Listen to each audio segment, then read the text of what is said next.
Good afternoon and welcome to New York City for a massive tilt between the surging on fire Gotham 5, winners of 5 in a row, and the stumbling, bumbling Originators, losers of 3 straight. First place temporarily on the line in the Legacy Conference. Winner moves ahead of Rocky Mountain Monsters, who have 3 games left to play on their season, so still in the driver's seat are the Monsters, but Gotham 5 and the Originators a chance to take possession of first place in the conference for the night. I'm Marsh, joined in the booth today by Siege. Siege, this is a massive game between 2 teams heading, it seems, in 2 opposite directions. Yeah, absolutely. Like you said, you got one team on a hot streak, but both are undeniably powerhouses in similar groups this year. Should be a great matchup, highly anticipated. Like you said, a lot on the line. If nothing else, like you said, temporary #1 seed. But if nothing else, it's an advantage over the other team in this game when it comes to seeding. Both only having 1 game left after this, so this game does mean a lot, and I expect to see an energy level from both teams that would show that. 2 big, high-profile matchups at 2 different possessions and positions. DJ Wagner for the Originators, the biggest name on the floor, though rivaled certainly by the likes of Mackenzie Mbako and Kyan Anthony. Meanwhile, the big matchup with Victorious Ilgauskas and Aaron Lovejoy. Let's start with Wagner, who of course will not be matched up necessarily one-on-one against Mbako. That responsibility, it seems, could potentially go to Kamari Ward. But in terms of star power, Mbako certainly brings it despite a struggling season. DJ Wagner has brought it all year long. Yeah, absolutely. Mbako did have his ups and downs, and I think that had a lot to do with the ups and downs that Gotham was having figuring out how to manage so much talent on this roster. The matchup I'm keying in on a little more is the big matchup. You mentioned Lovejoy and Ilgauskas. I would throw Newton Williams in there. Newton Williams and Lovejoy have been dominating the paint in just about every matchup. As we see there, Newton Williams gets it started on the defensive end. Lovejoy gets the bucket on the offensive side. And Ilgauskas, he's been a fan favorite all year. Very defensively imposing, a big part of the success they've found. But in this slump, he's been looking a little bit less impactful on defense. So, you know, I'm kind of hoping he can kind of get back to that this game. So Ilgauskas is a league leader in blocks per game, but he has struggled most recently on the defensive end to make an impact when he's been pulled outside of the paint. We'll see if Gotham 5, a team, as you mentioned, Newton Williams and Aaron Lovejoy, who like to pound it inside, as Ilgauskas on the offensive glass gets it rolling for the Originators. The Originators have not, certainly, as we mentioned, been playing well. 3 straight losses. This comes on the heels of a Simworld Hoops record 9-game winning streak. So 2 polar opposites here. Skying in as Lovejoy can't get the board, can't get the follow, and that heads the opposite direction. So the Originators picking a bad time, as they'll have 2 games left to play after this one. Picking a bad time to be slumping, as a deep 2 there from Kamari Ward. Yeah, you know, we talk a lot about in basketball in general and in Simworld Hoops getting hot at the right time. Getting cold at the wrong time is just as big of a deal. You really don't want to be on a losing streak going into the race 1, especially after such a successful season. So in these last 2 games, it's got to be in the Originators' minds that they need to kind of get back to what they do, get back to that dominance that they've shown all season. As Ilgauskas with the block on a Mackenzie Mbako deep pull-up jumper, as Kamari Ward getting the start here for Jared Quinney, the biggest culprit really for the Originators, beyond, as we mentioned, some struggles from Victorious Ilgauskas, has been some struggling nights from Kadarius Loftus and Jared Quinney. So Jared Quinney out of the starting lineup tonight, Kamari Ward in. Ward typically off the bench as a deep 2 there falls for Gotham 5. Yeah, and I think what we're seeing is, we've talked about it a lot, and it's gotten spoken on a lot when it comes to talking about Player of the Year, is that this Originators team has had a lot of help with Kadarius Loftus. He can't get it going there, and Garrett Quinney, even Kamari Ward steps up and has a couple big games every once in a while. And so it's been a lot of talk. DJ Wagner has a lot of help. I think what we've been seeing these last couple of games is those role players go out. DJ Wagner is still a sensational player, but to be a dominant team, sometimes it takes more than just one sensational player. Mackenzie Mbako gets a triple there to go. That gives Gotham 5 their largest lead, although of course early on. Kadarius Loftus, another missed the layup, and then follows that up with another miss. So now Loftus 0 of 3 to kick things off. We haven't seen too much of DJ Wagner featured in this one. Driving into the paint. That is 2 points there for Majere Williams, second highest scorer on this team. He's got 11.7 per game, and that's a timeout for the Originators. We're going to take a timeout as well. 4:54 to play. Massive tilt. Gotham 5, Originators first place in the conference at stake tonight.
We are back in New York City, 5 boroughs, Hell's Kitchen.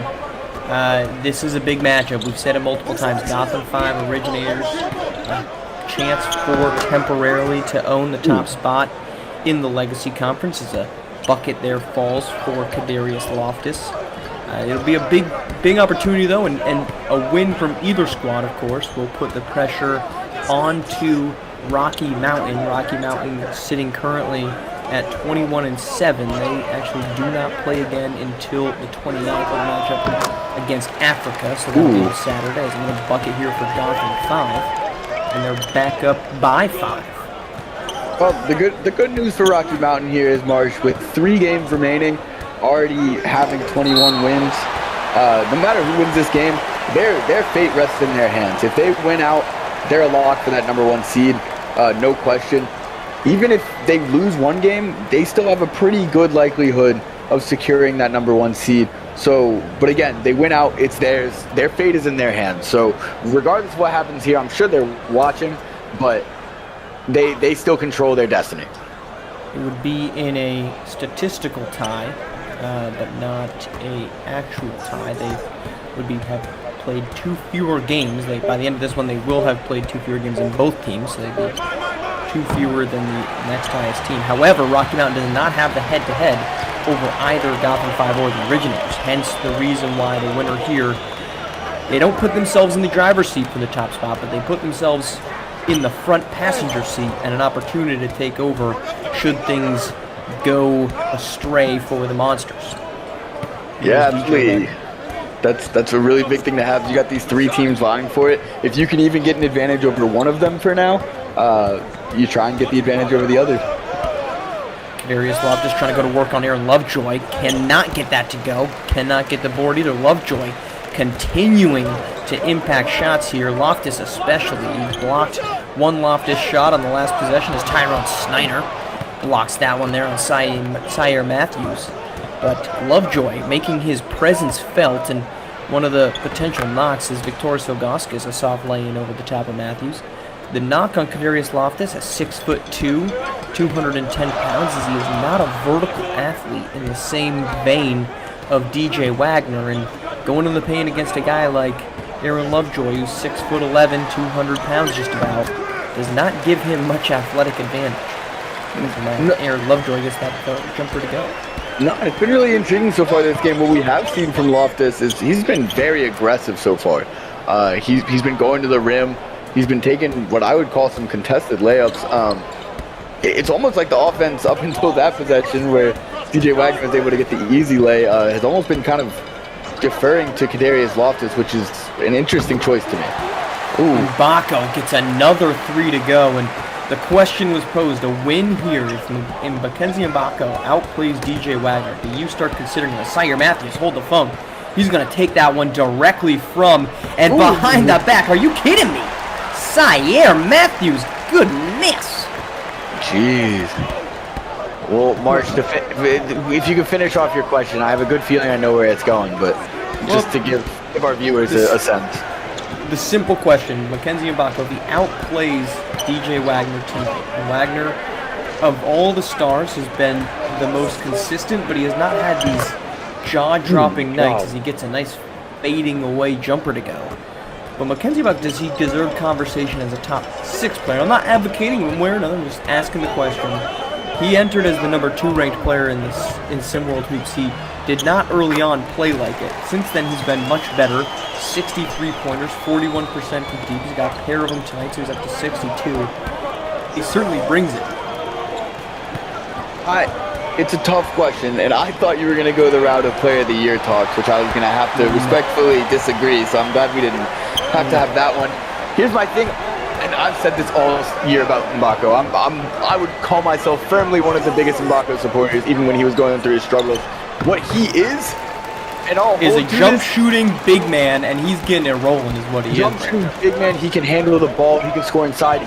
What he is to me is potentially the best prospect for a pro career or for a future in our league. And I will hold to that stance. The frame he has, the athleticism he has, the talent level he has. He, if not top 6 player this season, which I think you're right, he could start being in that conversation if he outplays DJ Wagner regardless. But in terms of best prospect, I think he's top 3 in the league without a question. Mbako's getting a roll, and Sire Matthews has a pair of steals, and Gotham 5 is doubling up the Originators at home. Gotham 5 has had some big nights on this floor against top teams. They're doing it again tonight. Kadarius Loftus trying to get in his bag. He will not. His struggles continue, and that's going to end the first quarter. A huge first quarter from Mackenzie Mbako. A disastrous one from Kadarius Loftus, and Gotham 5 up 24-12 at home in a tilt for the first place in the Legacy Conference. Second quarter coming up next.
Welcome back to the Mackenzie Mbako Show. 14.6 of 8 shooting in the first quarter, and Gotham 5 up 24-12 on the Originators. But despite the impressive first quarter there from Mbako, the story truthfully lies on the other side of the ball, Siege, and that's a 1 of 9 first quarter from Kadarius Loftus. Yeah, I'm going to be honest with you, Marsh. I mentioned it in the first. I don't know why he's being deferred to on offense, especially the way he's being used, but I don't really think, unless he's on fire, there's a quarter where Kadarius Loftus should be taking that many more shots than DJ Wagner. Jared Quinney enters the game. He misses the layup there. You could make the argument that the decision to bench Quinney could have been rather going to the decision to bench Loftus in place of for Kamari Ward, I should say, as DJ Wagner gets that up and in. First contested layup that the Originators have managed to make today. Yeah, I mean, not just from whatever offensive standpoint we're seeing Kadarius Loftus struggle, but to be honest, from a defensive standpoint, Quinney's got a little more size to him, 6'6". You can see it there as he's matched up with Mbako. I feel like he provides at least a slightly better choice than Kamari Ward defensively, so we'll have to see if that slows down Mbako at all. Well, Mbako, as Kyan Anthony gets going, that's 26-14. Mbako gets going there in that first quarter because the wing defenders, or the perimeter defenders, for Kamari Ward, 6'3", Kadarius Loftus, 6'2", DJ Wagner, 6'4". Need we remind you, Mackenzie Mbako is 6'9", so hardly much of a visual deterrent beyond a gnat in your face were any of those three defenders. Yeah, not to mention 6'9" with the wingspan that looks like a 7-footer's, and he can jump. He releases at a high point. That was disgusting. So, I mean, yeah, you got to have a bigger defender on him. Dior Bates enters and gets a nice little wrap around. Gets through and past DJ Wagner. Here's Jared Quinney attempting a three. That's off the front rim. Rebound for Ilgauskas. Takes a second to go up. Can't get it to fall. Rebound for Lovejoy. I beg your pardon, that's Williams. And Williams has really had a great first quarter here for Gotham 5 as the onslaught continues.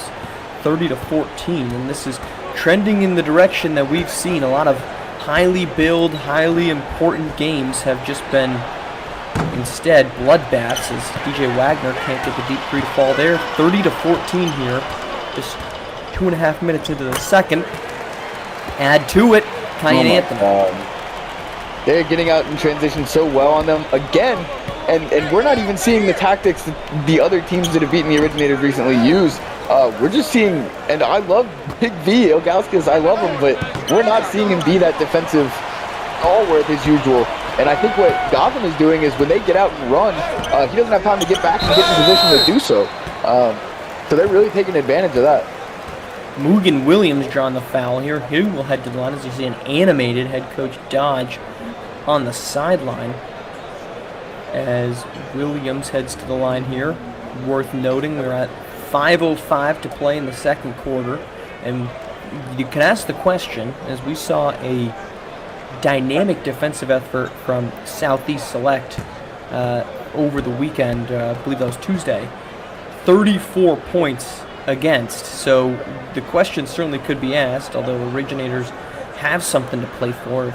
If the slog of this 30-game season is taking its toll on the offenses for SimWorld Hoops teams here. I mean, you could absolutely say that. I won't contribute what we saw from the defensive side of Southeast to that because we've seen Southeast be elite on the defensive end season, and I think that was just maybe a little bit of that, but it was a bad night. It was a good night for Southeast. It was, I mean, that was a whole nother, that's an anomaly. We don't have to factor that into what's been going on. I do think part of what we're seeing from the Originators and from V himself is a little bit of fatigue. Especially recently, teams have been getting Ilgauskas on the perimeter on defense, which means he has to rotate over, be a little quicker on his feet to make those defensive plays. And what we're seeing in this game is every single time that the Originators miss a shot, which they've missed a couple handfuls of them, Gotham is not wasting any time. They're not trying to wait and get into their half-court set. They are running with that ball, and what that does is, one, Big V's a big guy. He's not that quick. He's not getting time to get back. We saw in that last fast break they had, he had to pick up ball above the three-point line. So that emptied out the paint. I believe it was Mugen Williams was able to go up for it, get his own board, go up again, get fouled. And that's people are figuring out how to beat that. And I think what it's doing is exposing that Originators have been a prolific offense, and defensively they've been solid. But I think what's being exposed, and this is a terrible time because going into the playoffs, you don't want a new weakness exposed, is that if you take Ilgauskas out of the defensive side for them, they don't have a whole lot more going on. We're here at the timeout. Originators on top, or excuse me, down by 20 here to Gotham 5. You mentioned all these things that are going on, Siege. Is there anything that you would do if you were in Coach Dodge's shoes? Mark, I think there is, and again, I've dabbled in the coaching sphere a couple of times, but I think what you have to do here, and it's tough when you're a team who's been as dominant as them, you don't want to play outside of your game plan. But I think at this point on a 3-game losing streak, and you're seeing it again, what I might try to do is, while this is going on, I think you get Big V off the floor. I think you go to maybe a slightly smaller lineup. You put Snyder at the 5, maybe Sullivan at the 4, who's a big body. Both of them, Sullivan's huge. He's 240 at 6'7", but he is a little quicker on his feet than Ilgauskas is. And I think what you do with that at the very least is you have a little more mobility on the defensive end. You can switch a few more things. And Snyder is quick. Snyder is a quick big at 6'8". He's athletic. I think having him down there is a little quicker, and I think what that's going to do is eliminate some of the fast break ease. And look, he can do that. Let's get this guy. That's what I would try here. Again, there's no perfect answer to that, but that's probably what I would try, is going with a little bit smaller of a lineup. Well, it took until the 4:15 mark of the second quarter for the Originators to score more points than Mackenzie Mbako, who has not been on the floor for the entirety of this second quarter. 14 points from Mbako in the first quarter. Kamari Ward fouled there by Lovejoy. Lovejoy not going to make this one easy, as Gotham 5's interior defense has not made anything easy for Coach Dodge and the Originators. But to your point, one of the things I've asked multiple times is why there has not been Tyrone Snyder alone as the big man lineups for the Originators. We've seen a lot of dual lineups, and we've talked about the first man off the bench from a backup center position is Kevin Sullivan, who is the Great Value brand version of Victoris Ilgauskas. So it's a team that does not have a ton of athleticism outside of Tyrone Snyder underneath. We haven't seen them, or we've seen that be a deterrent for them actually getting big wins when they've needed it, as a bucket there falls. Kamari Ward gets a pair to go, and that is 34-18. I'll tell you what, Mark, it's especially tough because, the strategy that I suggest, if there's any team that's the hardest to execute against, it's this Gotham 5 team. They're a huge team because you got Lovejoy and Mugen Williams at the 4 and the 5, and then you've also got Mbako, who plays a lot of the game, at the 3 at 6'9", who really could be a stretch 4. So going with that small lineup that I suggest gives you a center who is, by measurement, smaller than the other team's 3. But at this point, you got to try something. And I'll tell you what, on the offensive end, run through this guy a little bit more. I have not seen enough of DJ Wagner. There Wagner feeding inside to Ilgauskas for a quick 2. Ilgauskas trying to find a way to get going. He kicked off that possession with a block of Mugen Williams on the other end. As the Originators try to find some way to make this a competitive game at the half. As Lovejoy shakes Wagner and finishes over the top of Ilgauskas, and the lead right back. Williams showing some handle there from the big man position. Wagner trying to answer. He's going to find Kamari Ward open in the corner for a 3. That won't fall. Ward continues to struggle from deep, as he has for much of the season, just shooting 35% from beyond the arc. And March, I'll tell you what though, if this game keeps trending the way it is, I'm going to have my popcorn ready after, and I'm going to be excited to hear what Coach Dodge has to say. He has been animated about her team's struggles. So Wagner halfway down and out. Wagner has certainly enjoyed, or not enjoyed, but experienced his fair share of struggles in this one. Kyan Anthony dive into the hoop, gets 2 to go, leaves Ilgauskas in the dust, and you talked about that speed on the perimeter. Ilgauskas does not have it on full display right there, as Kyan Anthony coming off the bench. He's got a handful of buckets here in this second quarter. More Wagner to the that. paint for a two-handed slam. Maintaining this lead here for Gotham 5 without Mbako on the bench, though he has checked in to come on in. Mark, we talked about the fatigue of the season. I think we can also talk about, especially in a game where there's been a lot of up and down the court. When you're 7 foot, 270 pounds, that is a lot of mass to carry up and down the court at this speed. Ilgauskas is probably already feeling kind of gassed. He's played most of this game. And so going towards the end of games, you need to be making a comeback. That's another reason. Right now I'm going for a little bit smaller of a lineup I would have earlier in the second quarter, giving Ilgauskas a rest and hopefully have him come back out a little fresh to the second half. But Mugen Williams continues to impact yet another block. He's got something around 4 so far as Keontae Dior gets this to go. And every answer as the Originators are trying to piece something together here, they haven't been much more efficient in the second quarter than they were in the first, but Gotham 5 answering the bell, and good defense yet again. Kyan Anthony can't chase it down. Maverick Jackson Jones keeps possession. To Wagner screen coming from Ilgauskas. why Pull up three. Why is he handling the ball up top? What's going on? Plenty of question marks here for the Originators as we head to 30 seconds in the first half. Keontae Dior buried from Dior.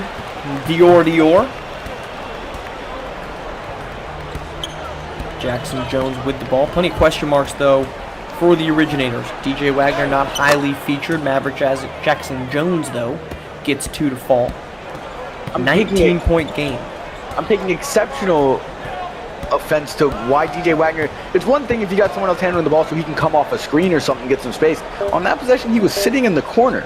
You've got a player the caliber of DJ Wagner, and he's sitting in the corner when you're down basically 20 points. I don't see it.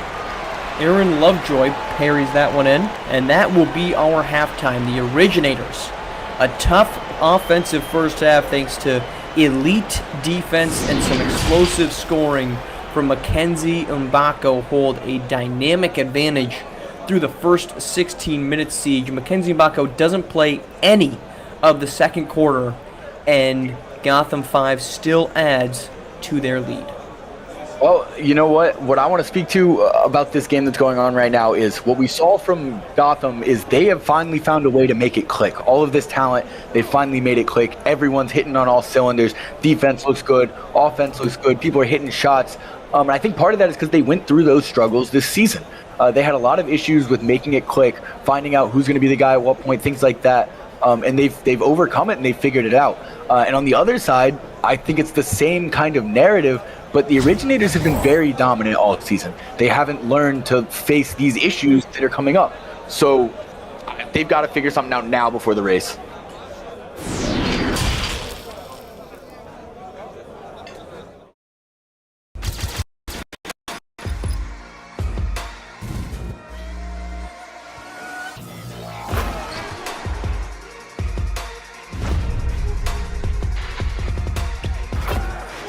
Make it 2-possession game, and they will. Definitely gonna have to look elsewhere. Oh!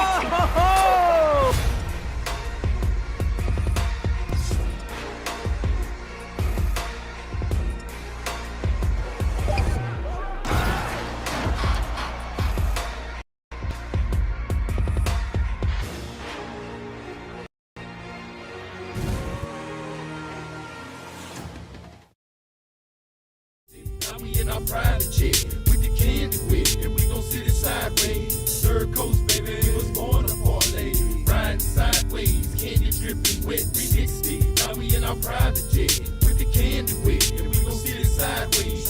Third coast, baby, we was born to parlay. I'm still reclining, letting the top down, diamonds glaring. Remixed it, and now we got the whole world staying. See, it's true, playboy, we representing that Texas. Boulder so big you can't fit it round my neck. Dragging my knuckles on the floor cause the bracelet is sitting so heavy. Dog, I need a hand. You can call me the lumber man like Paul Bunyan. Cause I get all my steaks and my Funyuns in 2x4s. Mansion doors pull up on big screen. Sitting in the hot tub, I'm looking so clean. Bling bling. Yes sub ballin' became a habit. I'm blowing up on this cabbage, I'm blind across C. Got no threes with the sprees. Man, I got the beat knocking. Papa's watching cause it's hit for hit. Featuring Red, AJ, and CT up on the remix. For the fly ladies and Louis Vuitton teams. Independent women out making they fucking cream. Get your Betty, baby, cause it's oh so lovely. We sippin' bubbly in a day. And we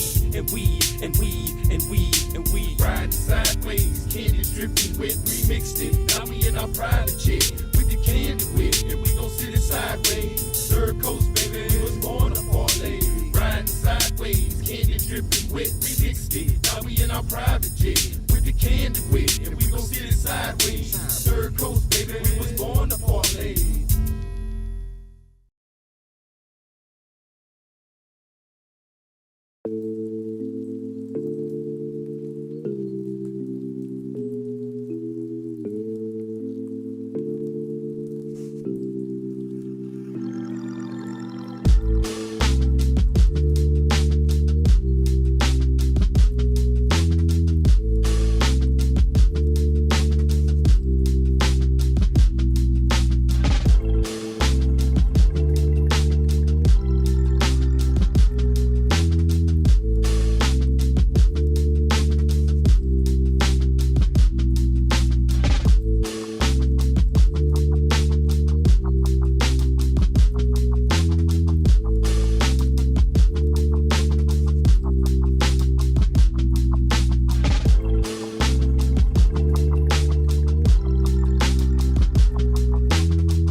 We're back in New York City, Five Boroughs Park, Hell's Kitchen. It has been a hellish first half for the Originators, down big from a big first half from Mackenzie Mbako on the offensive end and some other pieces here for Gotham 5 Siege. Let's start with the bad news first. The Originators down 45-24 in a game that has been built up for the last 36 hours. This is New York, this is Boston, this is DJ, this is Mackenzie. And in that first quarter, DJ wasn't really involved, and the Originators really struggled. Yeah, and I think that's been going on in these last three games of slump. Kadarius Loftus, Jared Quinney continue to struggle. 1 for 13 from the field combined. Oh my God. And then the other point you said, DJ Wagner not getting involved. This is what you want to see from a star player in these moments. He needs to take over this game, and he hasn't been doing that. Well, the knock, we've said it before, the Player of the Year conversation is in full swing. DJ Wagner is a phenomenal basketball player. 20.8 points is another block here on the defensive end. 20.8 points, 4 assists. He doesn't really have those take-over games as Kamari Ward can't get it to go. And we didn't see him do much of that in the first half when the Originators really needed him to. Not at all. And like you said, that does go back to Player of the Year. If you can't take over a game, are you the Player of the Year? I mean, is he? And he is a phenomenal basketball player, but it starts to beg the question, would he be able to be that phenomenal basketball player if he didn't have the support that he does? Let's move to the other side as Mackenzie Mbako heads to the free throw line. 16 points in the first half to carry the offense in 11 minutes. He did top in there late in the second quarter. What went right for Gotham 5 on both sides of the ball? Well, defensively, these two bigs are dominating the paint. And then we've got Styre Matthews has been phenomenal defensively all year, really. And tonight, again, has been a great defender. And then offensively, they're just clicking. They're firing on all cylinders. This is what we kind of expected from Gotham 5 coming into the year. They had those struggles, but now they seem to have figured it out because everyone's hitting shots. Everyone's moving the ball. They look like a well-oiled machine. Styre Matthews, a pair of steals. Mugen Williams, 4 blocks in the first half as DJ Wagner gets into the paint for 2 points. Cuts the lead now to 23. But after those free throws, 18 points now from Mackenzie Mbako. Here's Matthews trying to find his way in on Jace Daniels. Won't get that to go. Rebound for Jace Daniels. Daniels checking in there for Tyrone Snyder, and Ilgauskas out for Kevin Sullivan. Rejiggering that front court is Coach Dodge. Pull-up jumper. Finally getting a jumper to go is Kadarius Loftus, his first jumper of the game, his second bucket. He's now 2 of 10 from the floor. Yeah, the lineup that the Originators has in right now is a little more of a small ball lineup. I'm excited to see how it kind of works for them. It's not exactly what I had in mind. I had in mind more of Tyrone Snyder at the 5, but it is a little bit quicker on their feet than the bigs they had in the first half. Gotham 5 going to a switch there to get Aaron Lovejoy. Mugen Williams matching up there against DJ Wagner for an easy 2 points. Here's Loftus, 3-point attempt. Finally falls. The first triple of the game for the Originators comes from the second highest 3-point shooter in SimWorld Hoops, Kadarius Loftus. Now 84 made 3-pointers. Still a rocket launch away from Trey Turner. He's at 116 made threes on the season, but a 3 cuts the lead to 20. Trap there, gets that to Lovejoy. Lovejoy, can he get it up in time? He does. Can't get it to fall, though. Rebound to Williams. Kick out, 3-pointer. Won't fall either. Another offensive board. Mugen Williams back up, won't fall. Another offensive board. This is the third. Williams again. An offensive rebounding clinic taking advantage of that small ball lineup in transition. Kadarius Loftus 3 is good. Well, Mark, right there we saw the in action, the downside of playing the small ball lineup. Thankfully, it worked out for them. They got out quick. Loftus was able to hit a 3, but that is what you give up when you run a small ball lineup most of the time. Neither Mugen Williams or Aaron Lovejoy could take advantage of it. There's a double team. They're bringing a lot of them. That gets Majere Williams briefly open. He's going to have to pull up over top of Kevin Sullivan. Gets it to fall. Oh, come on. Come on. Timeout for the Originators. Majere Williams, as tough of a 3 and as great of a defensive possession as we have seen from the Originators, doesn't matter. We're going to step aside. We'll come back third quarter action in New York City. If you're licking lips, I might put you on a list. You can meet me by the bar, I'll be spinning big chips. This is how we do. AP, I'm the youngin' at the south and I get that dough. Every time I hit the club, I'ma get that hoe. Now you can see me by the bar, blowing on a Philly guard, talking to a pretty star, trying to get it to my car, to my house. And maybe, baby, later I can put it in your mouth. Yeah, I already know we get dirty in the south. And money ain't a problem, mama, I can break a vote. This ain't all shit talk, shit, I rock it.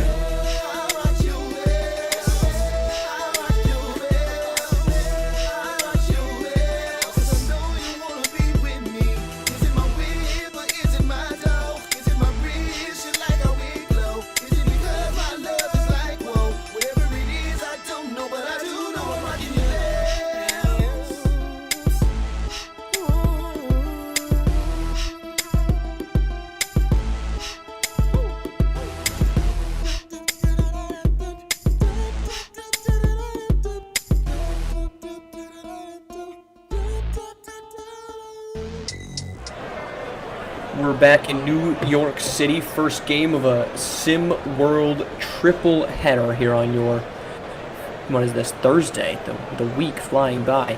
We had Ill-a-delphia Bad Boys basketball is the second game up. That'll be in Pennsylvania.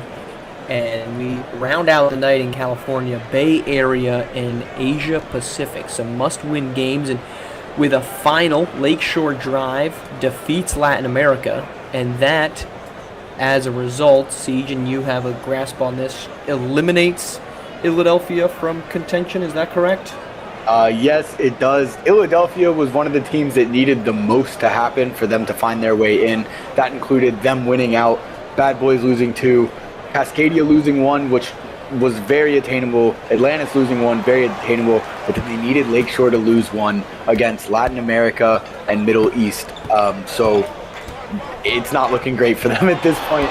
But we'll see if they still got a game left. It could happen. Well, Ill-a-delphia can still play spoiler. They face Bad Boys, as we said, so Bad Boys needing to win. They have a game-and-a-half edge on Atlantis and Cascadia. Now just a 1-game lead on Lakeshore Drive heading into that tip-off in University City, Pennsylvania at Liberty Grounds. So Bad Boys not out of the woods just yet. Ill-a-delphia can play spoiler if they can't get in themselves, and Lakeshore Drive would certainly appreciate that as another bucket inside. And this team, this group right now for Gotham 5 is rolling. 5 straight wins. They've been, I don't know if it's arguable at this point, the best team in SimWorld Hoops, and if they're not, I would say top 3. And they are powering it on and pouring it on to the Originators here in the third quarter. Well, they're absolutely the hottest team in SimWorld, and to be honest, that all started when beloved Coach Bilardi left the scene. I brought it up earlier this season. They didn't look great with him, and I think it was a tough task to try and manage all of this talent, and it wasn't looking good. Once he left, they seemed to be able to figure it out, and they've looked a lot better since Coach Bilardi departed for Latin America. Head coach Paul, the interim head coach here, certainly playing for his interim title to be dropped, but it would be tough to go in a different direction at this point, considering the success that this group has had. Yeah, that's never easy, but it's also the kind of question you ask, can you bring in, Coach Paul's a great X's and O's guy. He found a way to make this team click. I don't know if he has the personality to be that head coach spot.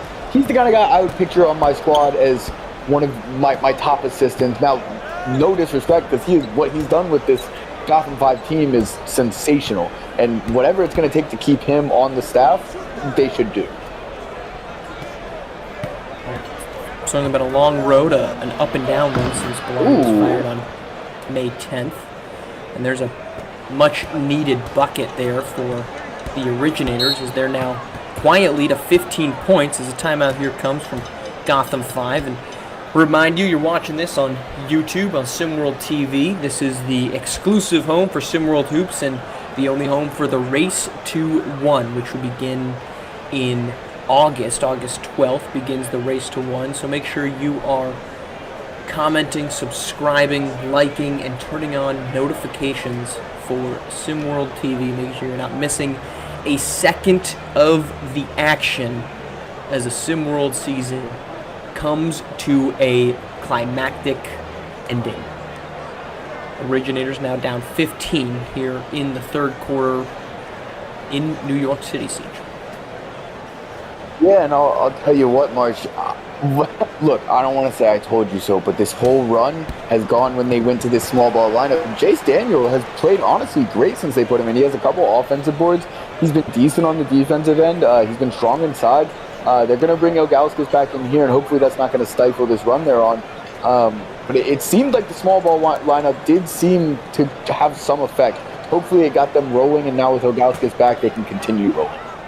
Ilgauskas in. He's paired up in the front court. Tyrone Snyder. The guard and wing is going to be Maverick Jackson Jones, Jared Quinney, and Eric Nelson. They'll dump it inside here. That's Lovejoy. Lovejoy can't get it to go over Ilgauskas. Chance now, but this one's bounced off the foot, and a block there from Ilgauskas. A turnover that he immediately makes up for. Here's Nelson cutting inside as Maverick Jackson Jones. 2 more. Look at this. The unsung Just guys like- for the Originators are kind of showing up right now. Just like that, the OGs within 13. But another answer. Kyan Anthony, and this is what the prognosticators had to say about Gotham 5 early in the season was the depth of this team. If it's not Mbako, who else can it be? Well, tonight it has been Mugen Williams. It is on the defensive end. It's been Aaron Lovejoy inside, and it's been a dose off the bench of Kyan Anthony. He is their 4th leading scorer, 10 points per game, but he does it exclusively as their 6th man. It is just a revolving door of talent for Gotham 5. Yeah, absolutely. It's a revolving door, and they found a way to get hot at the right time. Haven't been dominant per se all season throughout, like a team like Bay Area with similar depth. But they're figuring it out at the right time. They're hot at the right time, and that makes them a really scary squad going into the playoffs. Eric Nelson checking out. That'll bring back DJ Wagner as the Originators try to find their way back into this game. Down by as many as 21 early on here in the third quarter. They have a chance now to get closer to 10 if they can get a defensive stop here. Down by 13, under 1 minute to play in the third quarter. The offense for the Originators has arrived. Most importantly, their defense has shown up here in the third quarter. This one over to Dior Bates. Clock winding down, 7 seconds to shoot. Gets a screen there. Switched on to by Ilgauskas. Over to Lovejoy. Lovejoy over Jackson Jones. Blocked, and a shot clock violation. Victorious Ilgauskas, his defense, he has certainly anchored this third quarter for the Originators, and in checks Mugen Williams, the one guy who seems to have been able to stifle and slow Ilgauskas. But Ilgauskas having a great quarter here. 20 seconds now in the quarter, in the third. Wagner with the ball, guarded by Anthony. Going to work. That's over to Jackson Jones in the corner. He goes up. Jackson Jones gets it to go. Under 10 here. Third quarter winding down. Dior Bates. He'll have to get one off late in the quarter. No, it's going to be Kyan Anthony. Two-pointer falls. And answering and quelling the momentum is Kyan Anthony. And a 13-point lead, however, the Originators storming back in the third quarter. They're not going home and going out just yet. A dynamic defensive quarter for the OGs. Answers a pretty good quarter there, specifically from Kyan Anthony. And we've got a basketball game as we head to the fourth quarter in Hell's Kitchen.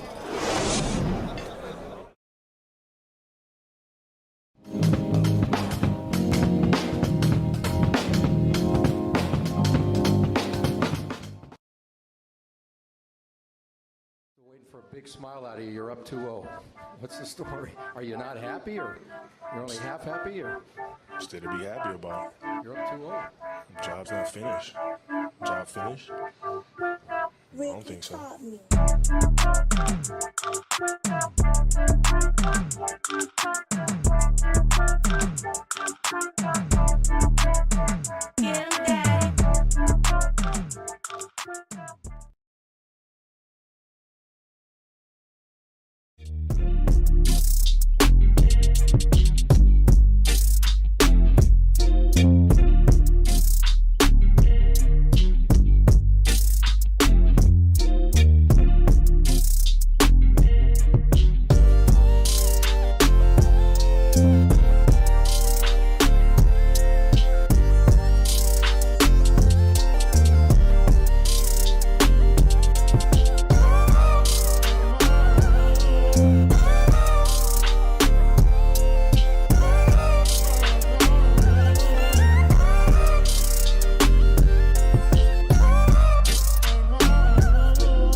We're back here, fourth quarter underway. Gotham 5, a 13-point advantage, and a lot of that run there in the third quarter as Kyan Anthony tries to spin it up and around. DJ Wagner won't fall. This one, though, tipped away by Anthony. Can't get it to go. Blocked by Wagner, and finally the follow. So Kyan Anthony not giving up on that possession. And Gotham 5's lead is back to 15. But when the Originators got rolling in that third quarter, it was with Jace Daniel and Kevin Sullivan on the floor, both of them in just 6 minutes of action, +9. The only one of 2 of 4 players for Gotham 5 to be in the positive, along with a +6 from Eric Nelson. As Tyrone Sanders called for a foul, Maverick Jackson Jones +2. as Alyssa Dodge relied on her bench unit. We'll see if she rewards them with more playing time in the fourth quarter. As we see Kamari Ward, who is minus 22 in this spot start, replacing Jared Quinney in the starting 5. Well, I'll tell you what. I don't think it's originally, or it's going to initially be rewarded. But if DJ Wagner is not going to take over this game, which I liked the offensive possession from him last time, drive in strong. If he's not going to be aggressive and take over, for all I care, put Eric Nelson back in there. Eric Nelson looked fine, looked good, had a positive plus minus. Yeah, that's what I would say. Get him back in there if DJ Wagner's not going to be DJ Wagner. Jace Daniel provided some defensive versatility in his 6 minutes of action. Kevin Sullivan, as always, providing some stout interior defense, if not overly impressive. Wagner up to Maverick Jackson-Jones, who's had an opportunity to handle the ball here for the Originators. It's a screen there that gets Jackson-Jones downhill for 2. He's having a sensational game, Marsh. Off a springboard is Jackson-Jones. He's taking advantage of this opportunity. And he flashed a little bit of this last season for New England as Mackenzie Mbako, another 3. He's got 21 now in the game. A game high by far. All right, Marsh, on a positive note for DJ Wagner, what I will say is he does have a chance here for this to be his player of the year game, his stamp on it. If he can take over, have a great fourth quarter, and bring them back in this game, which I don't know if that's possible, but if he can, that's the kind of thing that you look at and you say, that might be my player of the year. Well, he's not getting it rolling with a miss there. And here comes Kyan Anthony into the paint and gets it to fall right on Wagner. So, on your cue, Wagner has rough offensive and defensive possession, and just like that, Gotham 5 back up by 18. And you hate to think that it's because Jace Daniel and Kevin Sullivan, but this game was getting competitive when those two were on the floor. And with Kamari Ward back in, with Victor Silgauskas back in, both of whom in that minus 20 range, this thing is back up to almost 20 and a chance to go right there for Gotham 5. Oh, Marsh, if you ask me, get those two back out there right now. What do you have to lose? Gotham 5's already hit the magic number. They're in control of this game. What's the worst they can have in putting the two guys who help facilitate the one run that you win on all game? Certainly this has been such a uncompetitive game for the most part that hitting that magic number was barely even recognized. Yeah, I almost didn't notice. Great defense here. Plenty of that from Gotham 5 tonight. Here's Maverick Jackson-Jones. 3 is off the front rim. Ilgauskas the board. Kicks out to Ward. Back to MJJ.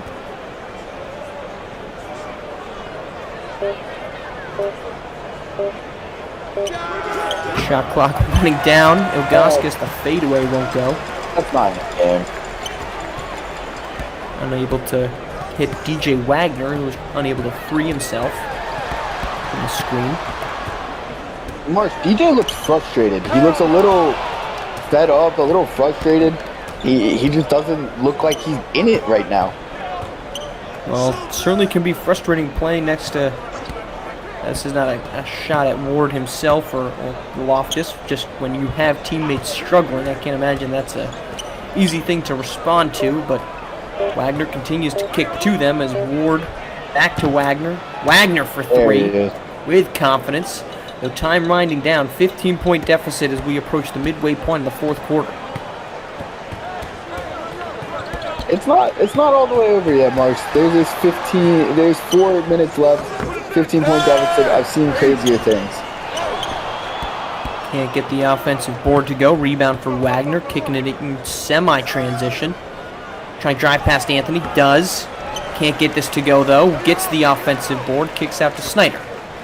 Snyder up top to Ward. Swings around to Jackson-Jones. He's trying to probe. Nowhere to go. Wagner now. Late shot clock.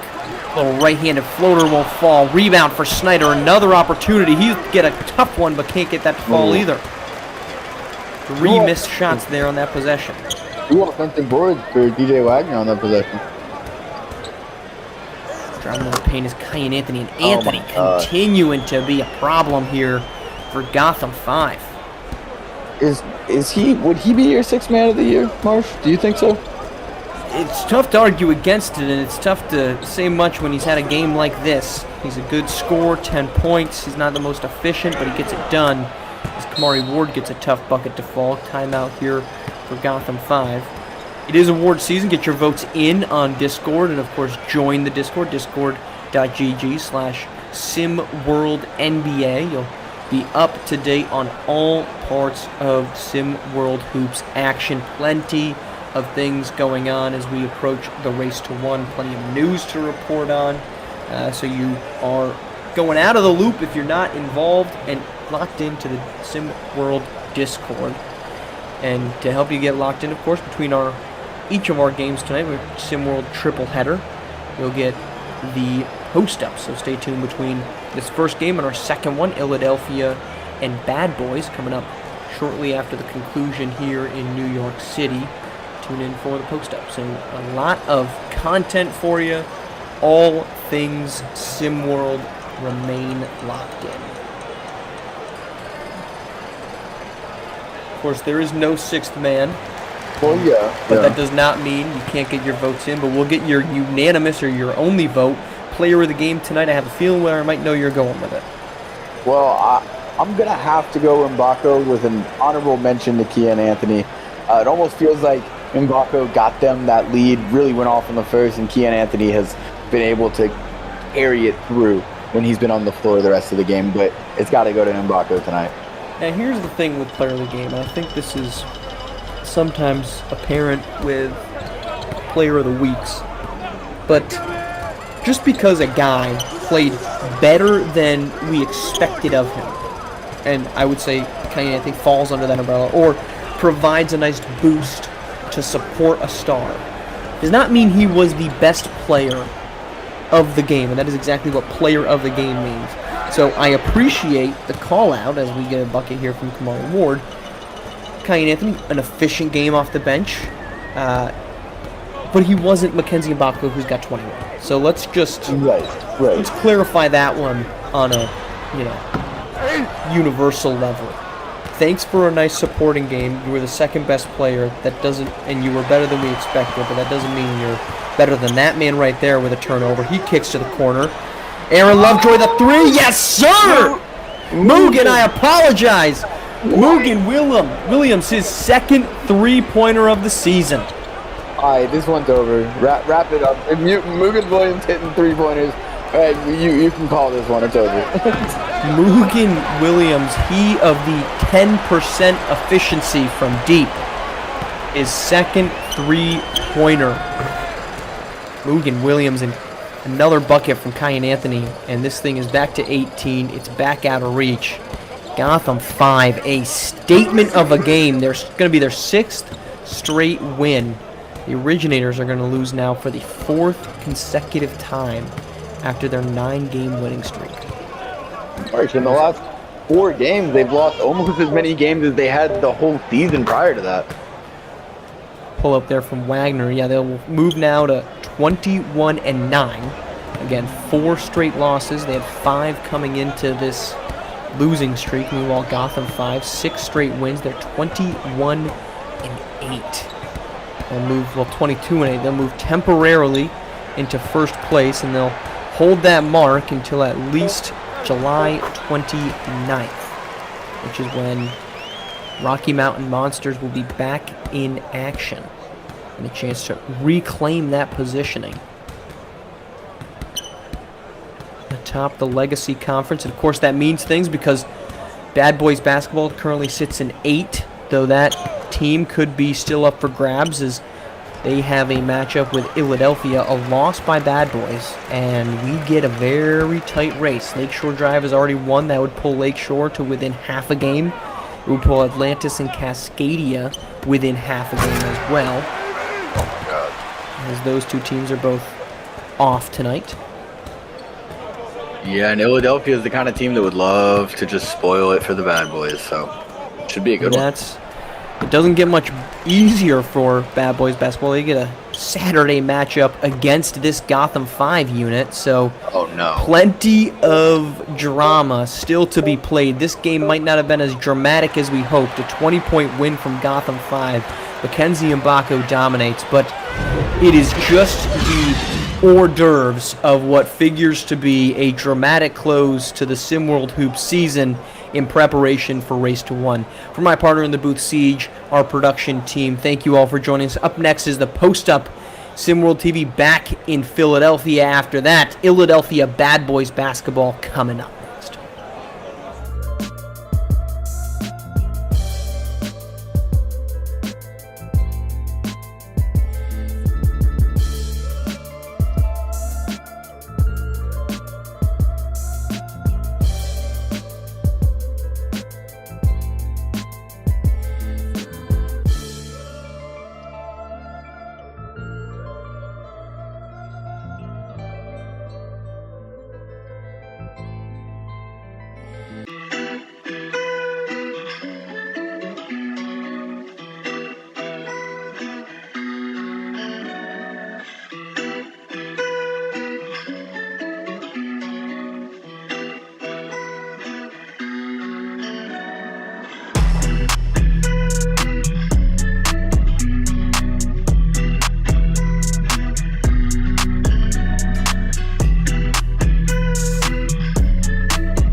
Tomatoes, potatoes, carrot, ice cream, cookie dough, and some beets, and then we're gonna mix that all together. I'm sorry. Hey, hold on, dude, you gotta let me know what's Sounds going good. on.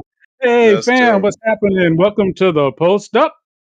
It's your boy, the Maestro, joined as always by my dude. Happy 420 day, the Blazer, Rick Blaze. How you feeling, tonight, fam?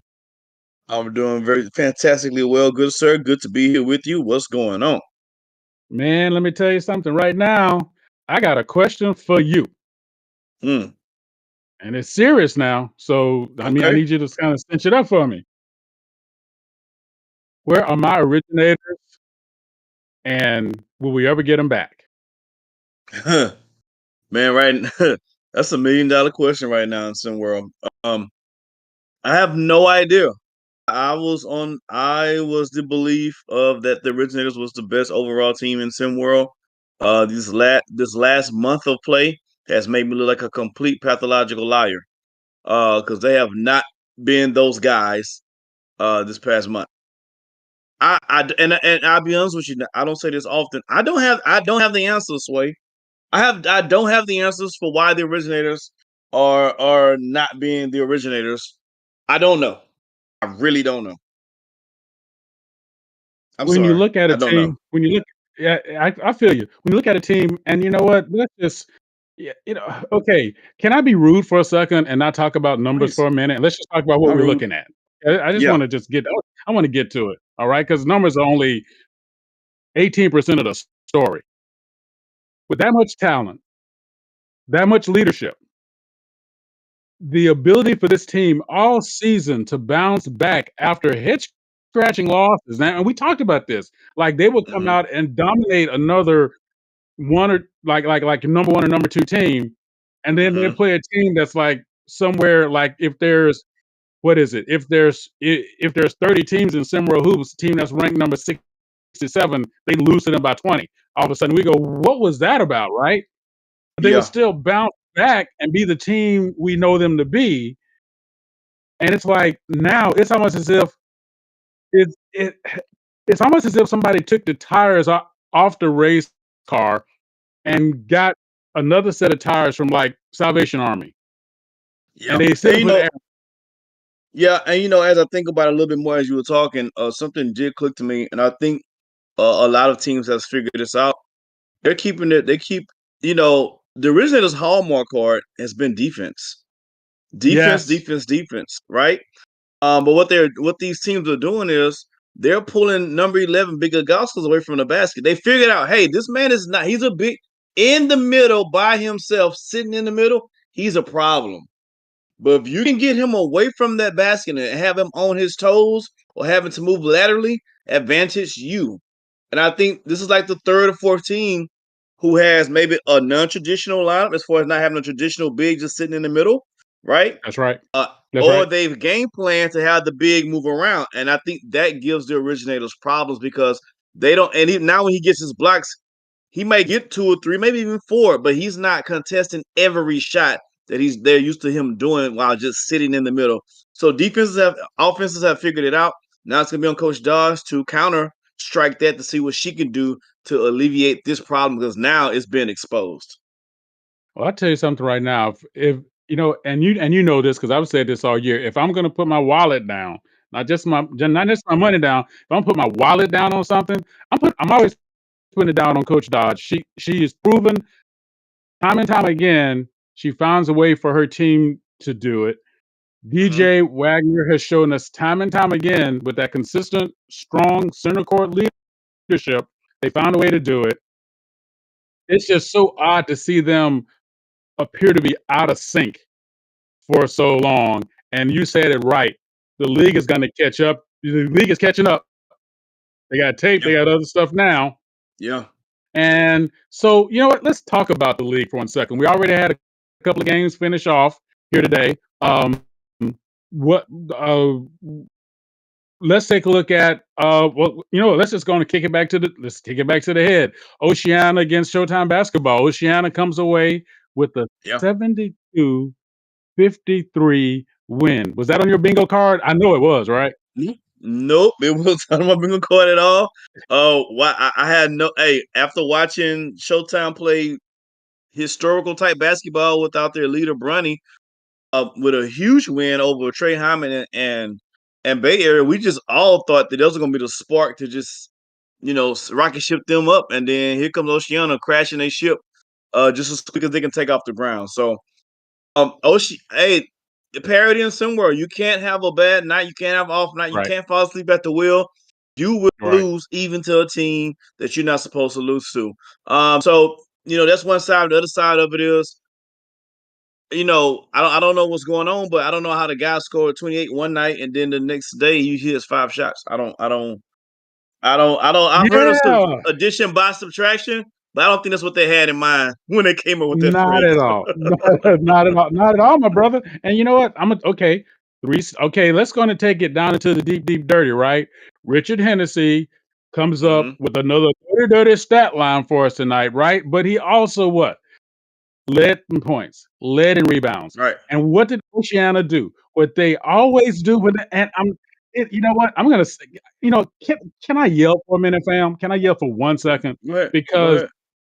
when you see your formula for victory, when you see your formula for victory be laid out so clearly all the time, when Hennessy gets his game, or when Cole Webb gets his game, or they get their game together, and let's just go into this, and let's just go and put in some Travion Abbas the second here, and everybody else does their part. And how can I forget about Jason Whitlock? Listen, listen to what I just said. I just gave you four. I just gave you. I'm sorry, Jackson Whitlock. You know what? Hold up. Let me pull my tongue out my throat. When you got that kind of talent going on, and they put up what they put up, and they play the defense they put up, that's when we see them get their wins. There is no way. I said it 2 months ago. I said it a month ago, and I'm gonna say it now. There is no way that team is a realistic 11-17 team, like you said. There is not enough true serum in the world to make me say that that is exactly the case. And they put it on tonight. They did exactly what they did tonight, the way you just said it. It is really amazing. Yeah. And oh, by the way, on the other side, you call it up, fam. You call it up. How in the heck? How in the heck? hmm Cor- Corey Yams with 2 points. I'm just going to start there. Yeah. And I'm and just it's going to start right there. here's my problem. I don't even care about the points. Yeah, I'm looking at the attempts, 5 attempts. So my thing, and yeah, Hennessy is 7 foot, a huge guy. But if my man just look, let's be honest here. When Bronny is not playing right now, his touches has to go to somebody, right? Like his exactly, usage has to go to exactly, somebody, right? Man, exactly. I'm throwing it. Look, after my man just did a double nasty like that against a primetime player, I'm throwing the whole kitchen. Hey, shoot the ball until your arm fall off, big fella. Thank you, Don't you thank you, don't stop thank until you you, get enough and then go thank some you. more. Like I'm just gonna ride that horse as long as I can ride that horse. Maybe that's crazy. Maybe that's just me. But No, look, my thing is not listen, you really know the what? fact You whether and he me crazy shot it, whether together. he made them or not. He needed if he don't have at least 15 attempts in Bronny's absence, then what we doing here? Are you so because somebody has to you have to establish somebody as the next best player. So if it's not him, then who? You got to be somebody. There Somebody you to go. take the head of the offense and then let everybody else kind of fall in line. But this game I saw, nobody took the head. It was just a bunch of guys out there just being guys. Mm-mm. Mm-mm. Ain't gonna work. And leave that head alone. So here we go. Let's talk about another game tonight here. Lakeshore Drive. Lakeshore Drive did it what they did it, what they did it, what they do to Latin America. Now, you know how I feel about Lakeshore Drive. They're like the zombie squad, right? They're just gonna mow you down little bit by little bit. They like Dracula, they don't die, they just get it done. And they totally did it tonight. Every single quarter, every single moment, just did what they had to do, and it seemed like Latin America just ran into the wall that they finally ran into. What do you think that means for Lakeshore Drive moving forward? Um, I don't know. It's hard for me to judge games like this, simply because Latin is kind of like they said earlier in the pregame that the coach Bellari, my guy, he was just trying out some things this lineup. Right, So right. at this point, I mean, a win is a win for Lakeshore. Don't let me take nothing from them. But if you're trying to refine your skill set as a team and what you guys philosophy, this game may not give you the best indication because they were trying new things that they normally don't do either. So, but hey, they got a stud in D'Angelo Jordan. Um, he's a baller for Lakeshore Drive. And I think he's going to do big things. So that they can definitely hang their hat on to him as they move forward. Gotcha, gotcha, gotcha. So come on now. I need you to back it down to the paint for me. Go on now. Get mean, get low. Let me see them hips spread out. Let me do what you do. Tell me something what's going on with the game coming up here tonight. The Ill versus Bad Boys. Pretty game, baby. Hey, Go on. Let's go. it should be a really good game. The key matchup to me is going to be Nas Hall for Ill-a-delphia. And I think Nice. Vargas has the task of holding him, and Vargas is a defensive guy. Uh, and and we get the first game by the new head coach for Bad Boys, Coach Jackson. So I would say this. I'm gonna be honest with you. I'll be honest with you. I Mm-hmm. had Ill-a-delphia winning this all the way through because I don't trust Lorenzo Phenom. However, I don't know what Coach Jackson's going to bring to the table with Bad Boys. He may just bring something out this young man or bring something out this team that I haven't trusted all season long. Now, with that being Mm, said, I'm still going with Ill-a-delphia, but I wouldn't be fair. totally shocked if Bad Boys put it out under new Coach Jackson. I'm going to assume he's going to have these boys fired up, ready to play in his first game coaching. There's something about that first game with that first, coach of that first game always seems to bring out something in everybody. But I just gonna tell you something right here. Me, and it's just because of I grew up with the city in my heart. I grew up with, well, I'm not gonna say the real. I always say the real Philadelphia. People get mad at me because I'm talking about Philadelphia, Mississippi. But anyway, look that up. look that up if you wanna. The sip, But you huh? know, The sip. that's right, the sip, baby. That's how we do. But you know, I'm just gonna say this, Philadelphia, Richard. Mississippi. You got it, baby. You know what? I'm with you Jeez. on that. Nas Hall's gonna have to lead the way tonight, and who knows what's gonna happen on the other side. But Drees Williams has shown us he always has a plan. He always has. Now, sometimes This that is plan true. doesn't get executed. Sometimes the plan doesn't get executed, and they're coming off. Guess what? They're coming off a win against who? Say it with me. Say it loud. Say it proud. The Originators. The So original, yeah. Hold on, he hold he, on. al- he, I don't mean. Excuse. he I'm sorry. I do not mean to interrupt you, but I had to look this up. go right ahead, There is fam. a Philadelphia, Mississippi. What you thought I was making that up? Man, let Oh, me tell you something, man. There's a maestro. You say a you lot of need things, and a lot of things I don't have time to fact. I don't have time to check. My curiosity on the. I just happen to have my phone next to me, and I be damned. There's a Philadelphia, Mississippi, population of 7,118. That's how many listen. graduated my high school. Listen, I will never steer Wow. you wrong. I'm gonna tell you a story, but it's gonna be fact. All right, but I'm with you tonight on the ill, taking it down here with Nas Hall. I think he's gonna lead the way, but I think he's gonna need some help, and the help's gonna have to come from somebody we might not have been thinking about before. Maybe maybe Quan Singleton, maybe even Khalil Erickson tonight. Maybe a little bit some of that.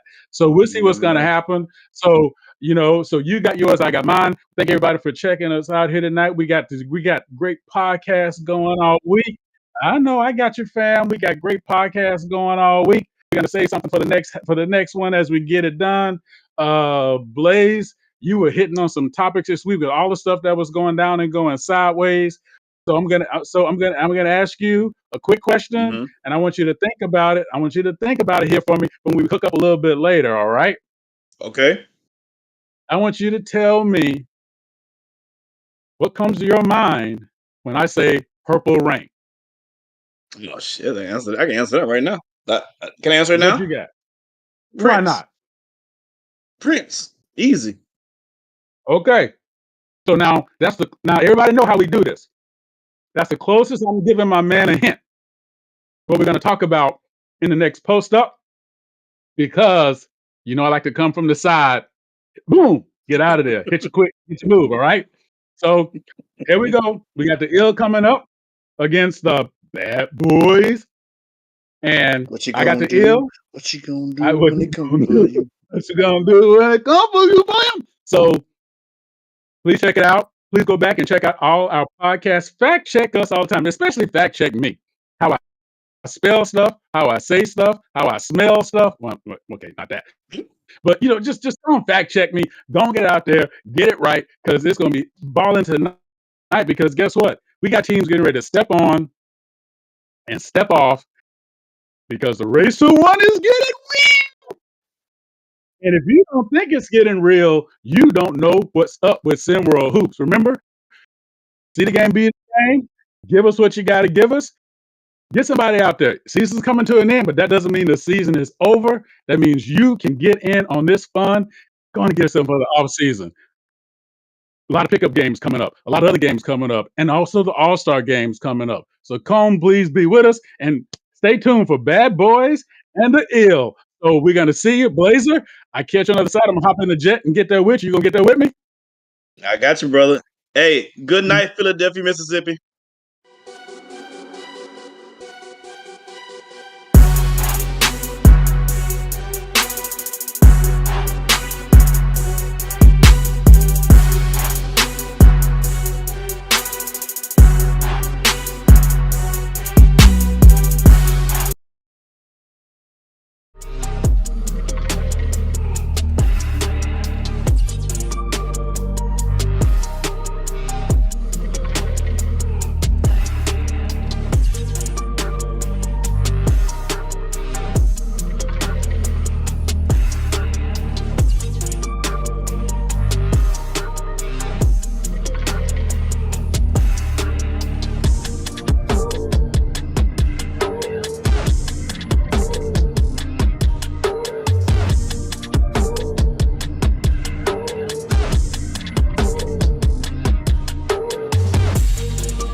Hello, everybody, and welcome to the Liberty Grounds for Game 2 on our SimWorld Hoops triple header.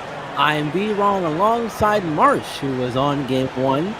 For Game 2, we have the Ill-a-delphia Elite facing off against Bad Boys Basketball. First of all, leading with this, Marsh, how are you after witnessing the Gotham 5 win over the Originators? Well, I'm stunned. That's a 15-2 record. I don't want to say too much to spoil anything for tomorrow, but 15-2 since May 10th is Gotham 5, as they've now got win streaks of 8 and 6.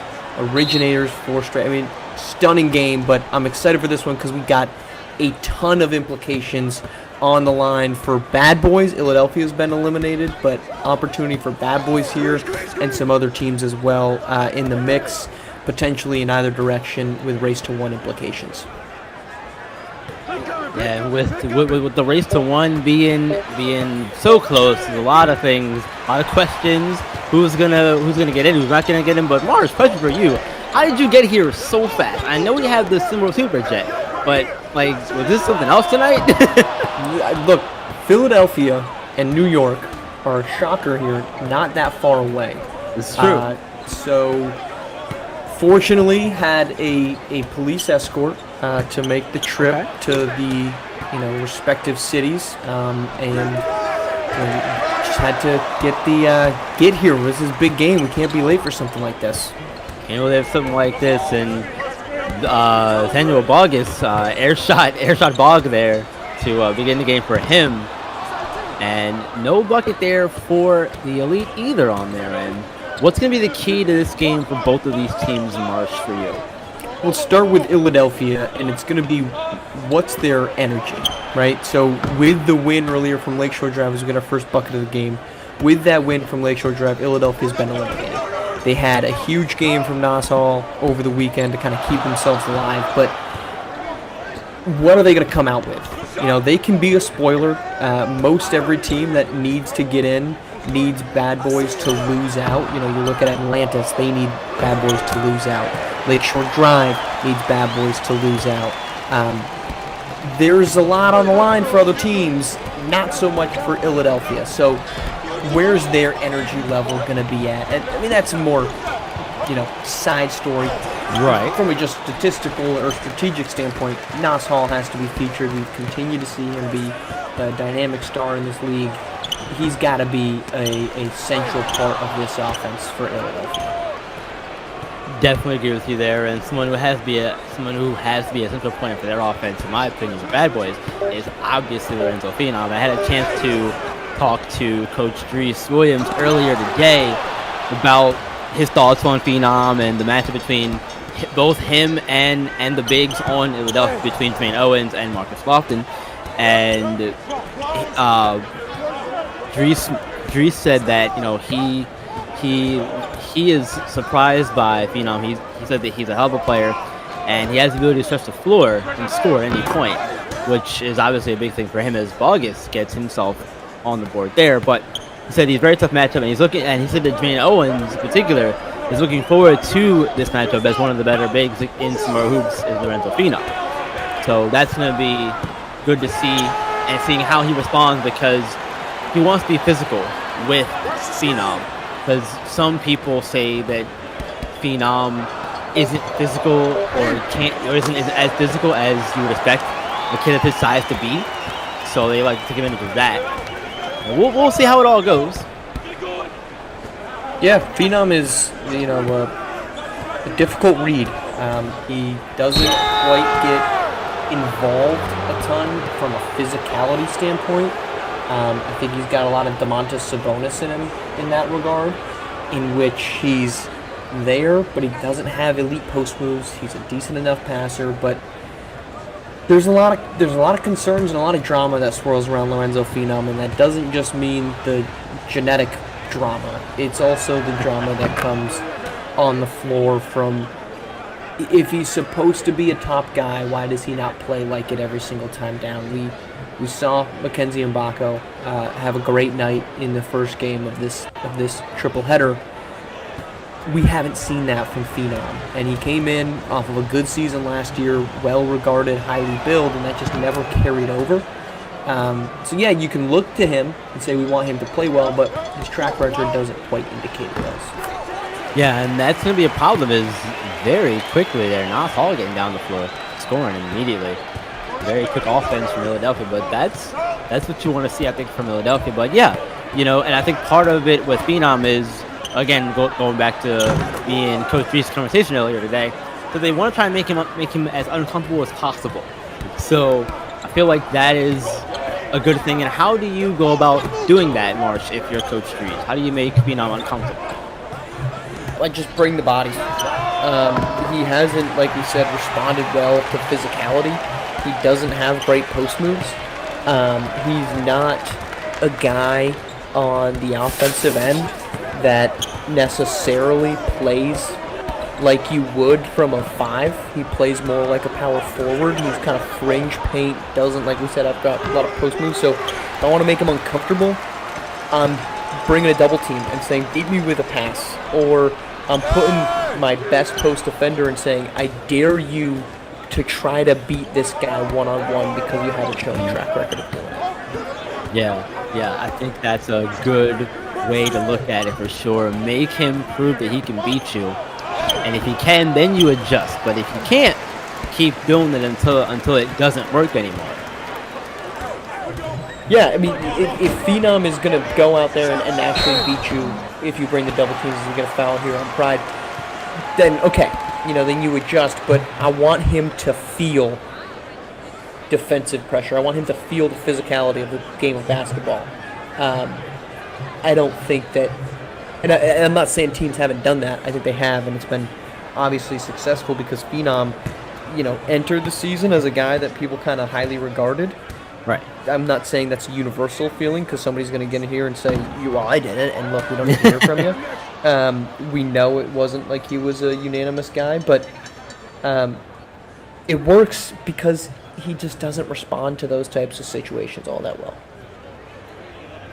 Right, exactly, and we have to see how he responds both tonight and going forward because, again, there's a lot on the line in this game, a lot on the line for Bad Boys. Still trying to get into and solidify their spot in the race to 1 as Quan Singleton, team captain, makes 1 of 2 free throws and ties the game up here at 10. Peter, just so the folks watching understand where you said Ill-a-delphia's out. That does not mean that this game doesn't matter. Lakeshore Drive 1, they need Bad Boys to lose out to get in. Simworld Atlantis needs Bad Boys to lose out to get in. Cascadia and Europe each need Bad Boys to lose 2 of 3. This is not over. Right, exactly. This is not over. This game matters. If Ill-a-delphia wins this game, the Legacy Conference, that 8 seed, becomes wide open, especially when you consider this is the easiest game remaining for Bad Boys. They've got Gotham 5 and Beats to the East left. If they can't beat Ill-a-delphia, there is a very, very real possibility that Bad Boys could, in fact, lose out. This is the game they need. Right, yes, exactly, exactly. So we're saying Bad Boys, not only is this game important for others, but Bad Boys can start ticking off some of the teams that could jump on if they get this win. This is a massive win, or a massive needed win for Bad Boys and some other teams in that 8 seed battle. Right, and we talked about it all season long, and especially here, towards the middle part and down the stretch, but it's even more important now to beat the teams that you're supposed to beat, because this is when it matters, and this situation right here is a perfect example of why.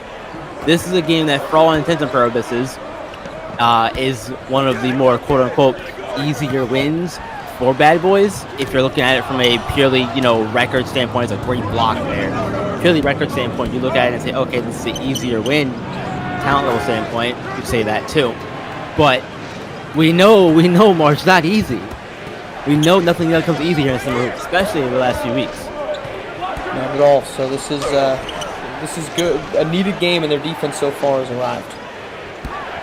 Yeah, that's going to be big because trying to stop Nos Hall is a problem as always. There's another great block from the Bad Boys defense, and now going the other way quickly, not able to get the layup though. do like how Bad Boys though is pushing in transition, and I like equally on the other side, Ill-a-delphia does there as well. This is two teams with good interior defense. So for Bad Boys, you know that that's a place that you want to take advantage of, and they've done a pretty good job of that, because at the other side, if you're Ill-a-delphia, and Malcolm Chamberlain has been phenomenal What a inside big the paint. block. And there's another mention of it. You get, when these defenses are set, they're much harder to go against. Both teams trying to push in transition have been paying off. Yeah, they have been both been doing really good here in transition to begin the game. Like you said, having the defenses get set has not worked well for either offense. And spin move inside, no good, rattling in and out. But the final chance here before the quarter ends. Chamberlain jumper, no good. And that's how the first quarter ends up. 16-12, Bad Boys in the lead. Second quarter action, come on back for it here to Liberty Grab.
Welcome back, everyone. Second quarter action.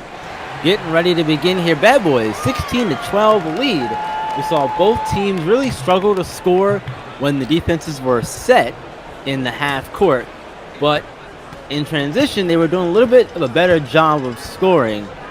What do you think it's going to take, Marsh, here in the second quarter for both teams to figure out the other in their half court sets?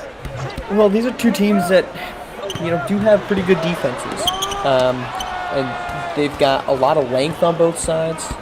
So I don't think it's totally surprising to see that. I mean, overall, it's not, looking at two teams that are top 10 defensively. They're also not top 10 in offense. So you're looking at two teams that are just middling in terms of what they need to do. Bad Boys needs to find a way to continue to keep Nas Hall off the ball and to the eagle.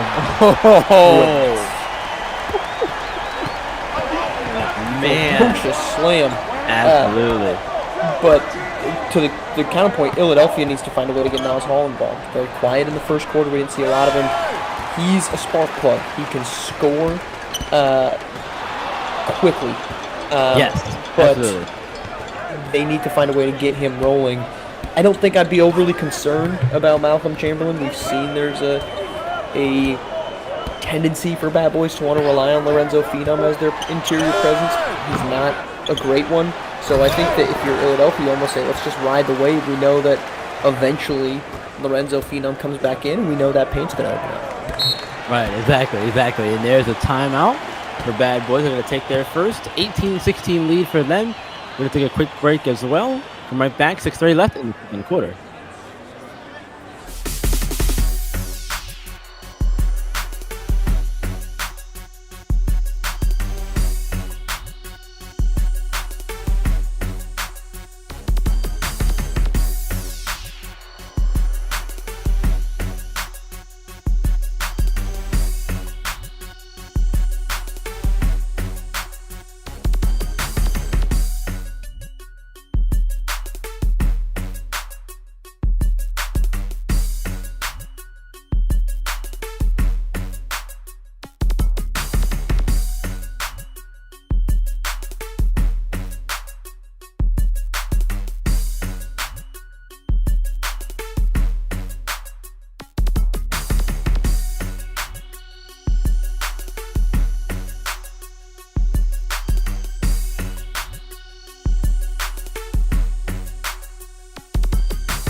Welcome back, everyone. 18-16 Bad Boys in the lead. Want to take a quick minute here and let you guys know that we are streaming all of our games here on YouTube. And go over to the YouTube channel. And again, while you're already here, but that is SimWorld 4K, SimWorld TV. Go over there and subscribe to the YouTube channel. And then make sure to follow us on all the other social media platforms. SimWorld 4K everywhere. That's Instagram, Twitter, all those places around the social medias. Do that. And also, of course, we are looking for people to be behind the mic with me and Marsh, and we're looking for writers as well to join our media team. So all the information is on the Discord. That is SimWorld. That is SimWorld discord.gg/SimWorldNBA. Be sure to go over there and do all that as well. I think I got everything in there, Marsh. I think I did. I think you nailed it all. People should get over here. It's a great time, and what better way to spend the night than watching good basketball? Really should. And there was a 3-ball from Aiden Weaver. We got that one to go. 21-16. Bad Boys extending their lead here a little bit. Crown hasn't had a chance to really get into this one yet, but that'll help. That'll help. That is Khalil Erickson has really had thank you. Yes, Mike on the name. The type of season that I think many hoped from when he came over to Ill-a-delphia. You know, I think the fortunate part for Ill-a-delphia and head coach Dries Williams is that Erickson hasn't been a distraction, right? I mean, that was what kind of carried around his time at Run DMV at the end there. What ended up his non-existent, but technically he did have a tenure with the yacht club, but he hasn't brought the drama with him to Philadelphia. So I think overall you have to feel positive about what he's done, and one of the things that he's added this season is a three-point shot, 46.9%, albeit on low volume, but he's certainly been an upgrade over what he was for Run DMV. Absolutely, and he's done a very good job of really flying under the radar in terms of, like you said, being a distraction, which is always good, especially at this level, because that kind of stuff can follow you as you get older throughout the rest of your basketball career, and you don't want to have that kind of moniker around you. I mean, it's very difficult to get rid of. Sorry, be wrong, but this is what we're talking about with Fee.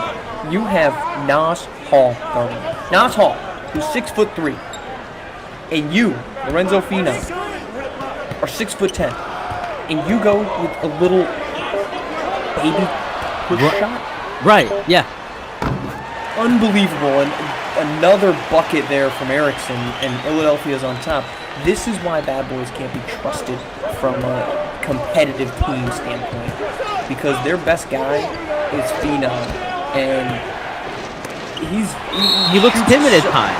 Gets blocked here. He shoots under 50%, and he's a big man. That's unacceptable. Wholeheartedly agree, and that was their problem last season as well. They were very inconsistent. I'll say another word to use, but inconsistent. You didn't know what was going to happen with them game in and game out. And the same thing's carried over to this season as well.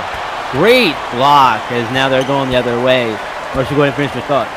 Well, you talked about them being inconsistent. We thought that Bo Pagnotti Jr. was supposed to be this elite point guard. That this group, Bad Boys, was supposed to have this inside-outside combination. Mm-hmm. Bo Pagnotti shooting 41% from the floor. I mean, that's bad numbers from your lead guard.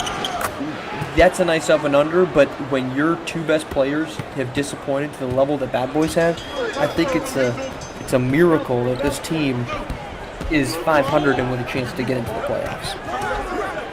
Yeah, I definitely agree. There's a long three, front of the rim, no good. Bad Boys the other way with it, and I think that speaks a lot to the I don't want to say the lack of a game plan necessarily, because I think you have one that hasn't worked out, but I'm not quite sure what it is with Bad Boys. that makes them so inconsistent, if you will.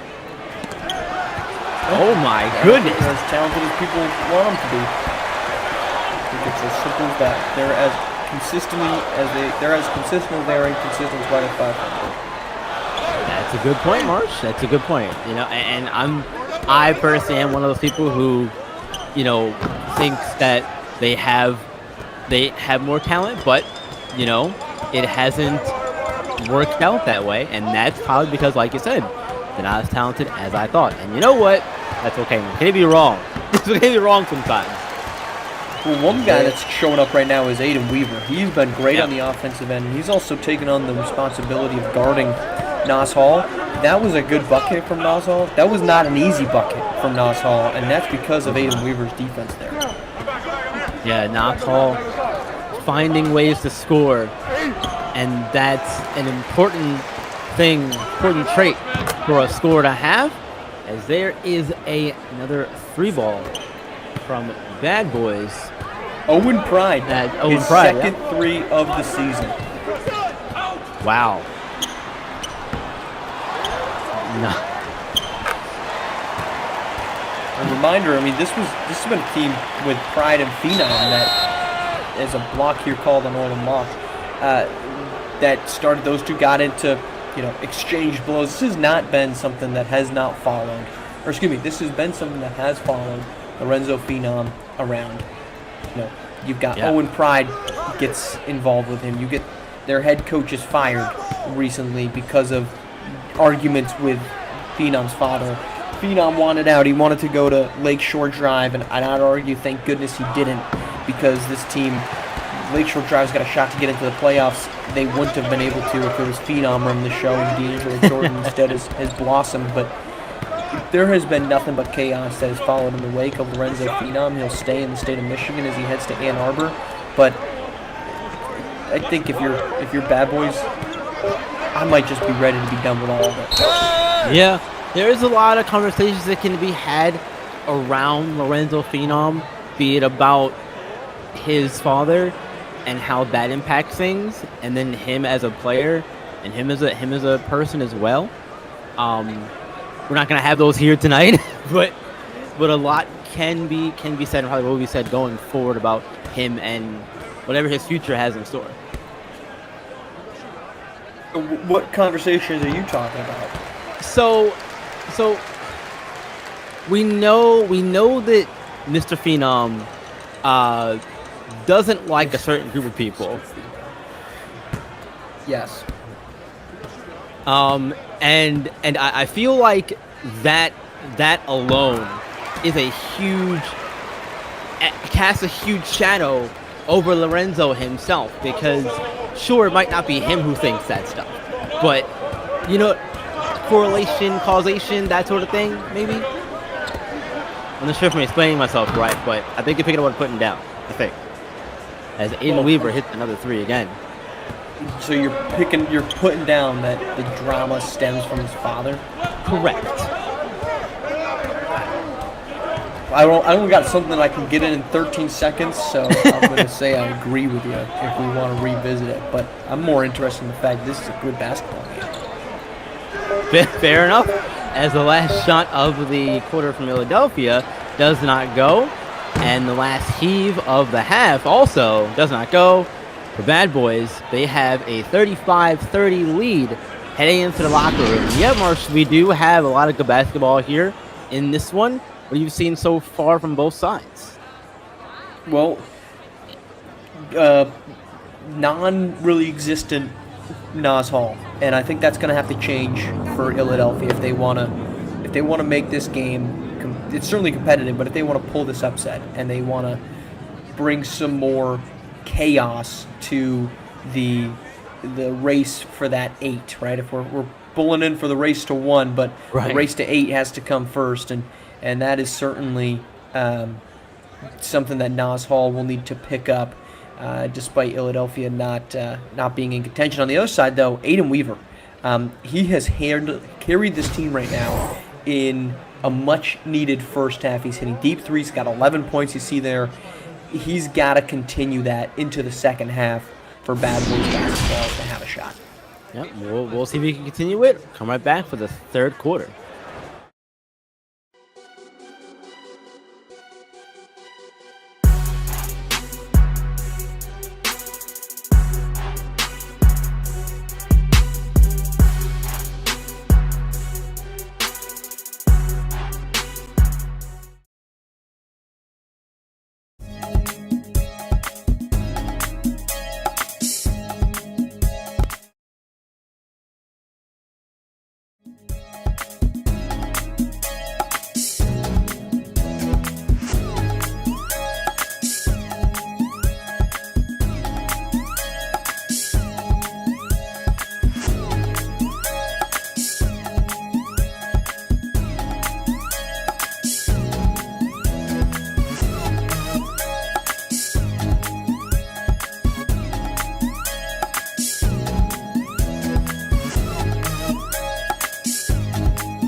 Summer Kid season.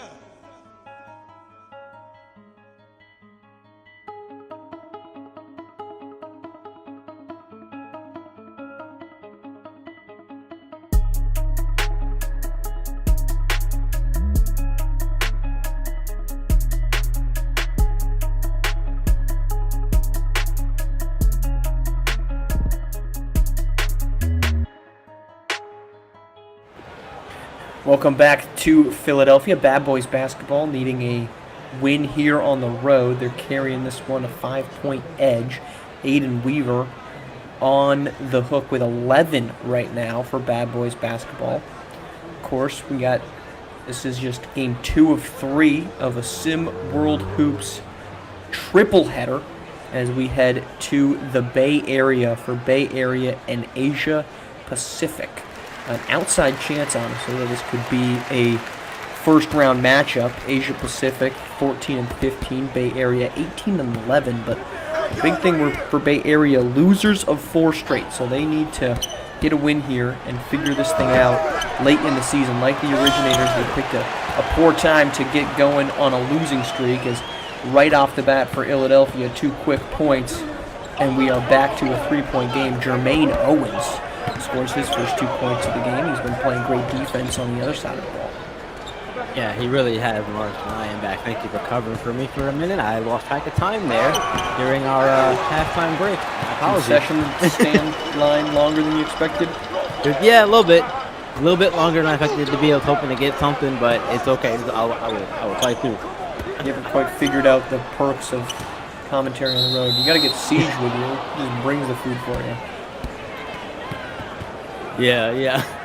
That's exactly what it is. I gotta figure that out and get the perks, man. I haven't found the perks yet. Not a perk though. There was an air ball, especially when you're at home too. You want to avoid those as much as possible. Bad Boys here though, and with the ball. Bogus quick drive, nothing doing for them. And Marsh, as we start the second half here, what kind of adjustment would you like to see made for both sides to try to stretch the lead if you're Bad Boys, or get it back and get the crowd going again if you're Ill-a-delphia and home? Well, I got to get Aiden Weaver off the 3-point line if I'm Ill-a-delphia. 11 points in that first quarter. He's too good of a shooter and truthfully a guy that I think if you want to look at a player that's got the potential for being a breakout player, now look, I'm not, no disrespect to Aiden Weaver, I'm not about to tell him he's a top 10 guy next season, but living in the shadows of Bo Pagnotti and Lorenzo Phenom is not easy. But Aiden Weaver is a phenomenal scorer. He's a great shooter. They've got to find a way to slow him down. And then the opposite end, this ball has to get through to Nas Hall more than it is. It just has not been going through his hands as he hits the midi. That's got to be more prominent. Yeah, you definitely want to see more from Nas Hall. We've seen him do it multiple times throughout the course of the season, but tonight it hasn't been there for him, and I think that's a credit to the good defense there as Phenom hits himself a mid-range jumper to go. Ill-a-delphia. Missed it in. There goes Nas again. Blows the dunk, though. Maybe a good contest towards the end of it, but we'll still say he missed the dunk all the same. The Bad Boys offense makes them pay. 2 points to their own. 39-34. 5:15, we'll say, to go here in the third. Every time I see someone blow a dunk, Marsh, I always think of Julian Wright. I don't know why, but I do. Julian Wright? Yes. There's there's a ESPN video of a commentator, and Julian Wright's going up to dunk the ball. And it's one of the funniest things that I've seen just because of the commentator's call of it. I'll have to show it to you later, but it's absolutely hilarious. Every time I see them blow a dunk, that just lives free in my head. Okay, we'll have to find this video and get the reference. Yeah. Jermaine Owens gets himself on the board there. First time for him in the half. Phenom fadeaway jumper. Can't find the bottom of the cup. Lead up the other way, and a foul on Phenom. The challenge with Phenom is just not quite, laterally quick enough. Where I think that's when he's faced off against more athletic bigs, as certainly he is tonight. Guys like Jermaine Owens can get into the paint. They can get more involved, and they can force him into disadvantageous situations and drawing fouls on him. Yeah, and Jermaine Owens, he came on midway through the season, joined Ill-a-delphia, and since then has really made a name for himself as a rebounder, top 10 rebounder in SimWorld Hoops, as a matter of fact, Marsh. He averages 8 rebounds per game, 8.6 rebounds per game, which is really good. Number 9 in the category. Yeah, he's great. Very, like we said, athletic. He's kind of a tweener. I don't know if I'd quite consider him a big man, but I also wouldn't take him away from being a big man. He's got a lot of skill sets, and I think he's athletic enough to be able to defend across the board, which allows him to be, that versatility on both sides of the floor. You just look right here going up against Chamberlain with the block. He's just not afraid of going into switches and attacking players that, in theory, should be quicker than him. He goes toe-to-toe. Yeah, and there's Marcus Lofton, one of the, as Eli would like to call them, SimWorld veterans of the league, returning from the last season where Ill-a-delphia Bad Boys going to take a timeout. 42-39. Ill-a-delphia has the lead, and this is one of the few times they've had a lead here, Marsh, in this game, if memory serves correctly. Yeah, well, look, it hasn't as if this. It's not as if this has been a blowout or Bad Boys has been leading substantially. Ill-a-delphia they've put themselves in a little bit of a hole early on, down by a couple points. I think they were down by like 5 or 6 early, and it's kind of stayed like that. But of course, basketball is a game of runs. I think you'll be smacked across the face with that if you ever were on a basketball court or a basketball game, and this is a situation of that. They're going on the run.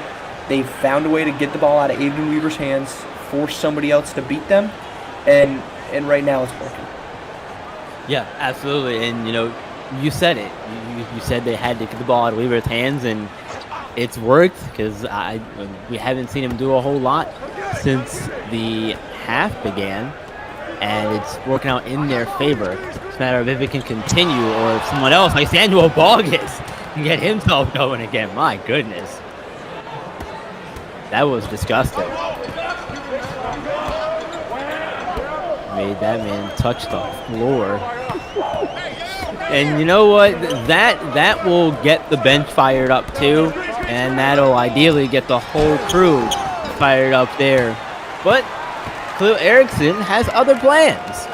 And he says, not so fast, my friend. And he gets the layup to go. 3-point game for the Elite. And Erickson, again, he's really had a nice game tonight in a night where Ill-a-delphia, I don't want to say they needed him, but they have. And is to the rack pretty easily as Pagnotti. But he's continued to showcase a more well-rounded game. You know, what does that look like from his future?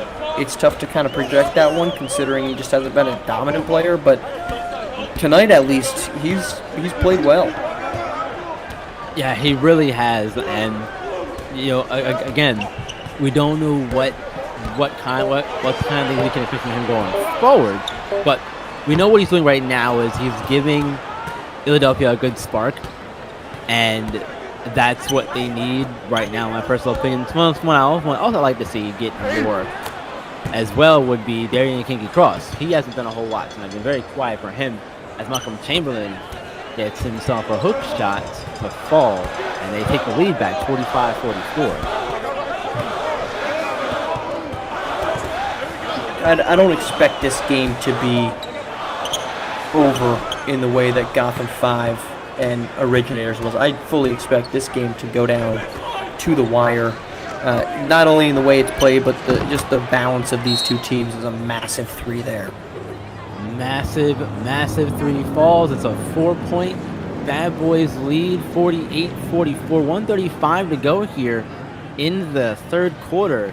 And, you know, the three ball for Bad Boys tonight, it's paid off in a way that I guess I didn't really expect for them. We know they have Aiden Weaver and Bogus and Pagnotti. You know, all those kids can shoot the three ball, but none of them are consistent enough. Besides a few of them, I think Weaver and Bogus will be the more consistent of the three. But that has been a good thing for them tonight. We saw it there again. Yeah, you know, Weaver had a great first half. He has been a little quieter here in the second. August, I would say, was a little too active in the first quarter, or at least he was inefficient with his activity in the opening. But he's stabilized, and it's very difficult at any level of basketball to win with a semi-dominant big man. And that's what I think at best, that's what Lorenzo Phenom is. He's the best player on this team. Sorry, Marcus cut you off. Big slam. No, Marcus Lofton. Phenom is a semi-dominant big man. He's good, he's not great. And so you need these ancillary guys, Samuel Bogus, Aiden Weaver, to step up, and so far they've done that. Absolutely, they have. And, you know, one of the things that, you know, comes back into my mind again is the strength of Ill-a-delphia is their defense. So I guess we shouldn't be too surprised as to how this game's playing out for both sides, because we know that Ill-a-delphia has a good defense. They are very pesky on defense. They love to get in your face and get in your grill, and they will poke the ball away, be it if they get blocks or you know, steals, as Bogus gets a jumper there to fall. 50-46. 35 seconds to go here in the third quarter. That one can't go. Owens is now, we are down to the final 20 seconds of the third quarter here. Pagnotti trying to find a way inside and get the shot up. He does, but it doesn't fall. Final 10 here of the third quarter. Erickson with it, going to get past Bogus and throw it down over in one hand. Wow. Oh, Erickson clear for takeoff. He's got his way when he's coming through, man. 50-48. Bad Boys take a 2-point lead heading into the fourth quarter. Will they hold on to it, though? We'll answer that question as the fourth quarter is right around the corner. Don't go anywhere, folks.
Well, we got a hell of a 2-point game here as the fourth quarter is set to begin. You know what that means, Mark? I know you know what it means too. It's time to put those scores up, folks. It is fourth quarter time. As we have a quick bucket there to begin the fourth quarter, 52-48 in the fourth quarter march.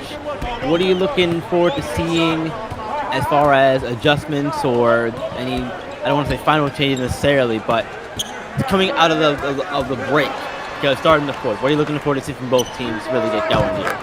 Well, Lorenzo Phenom, 3 of 10.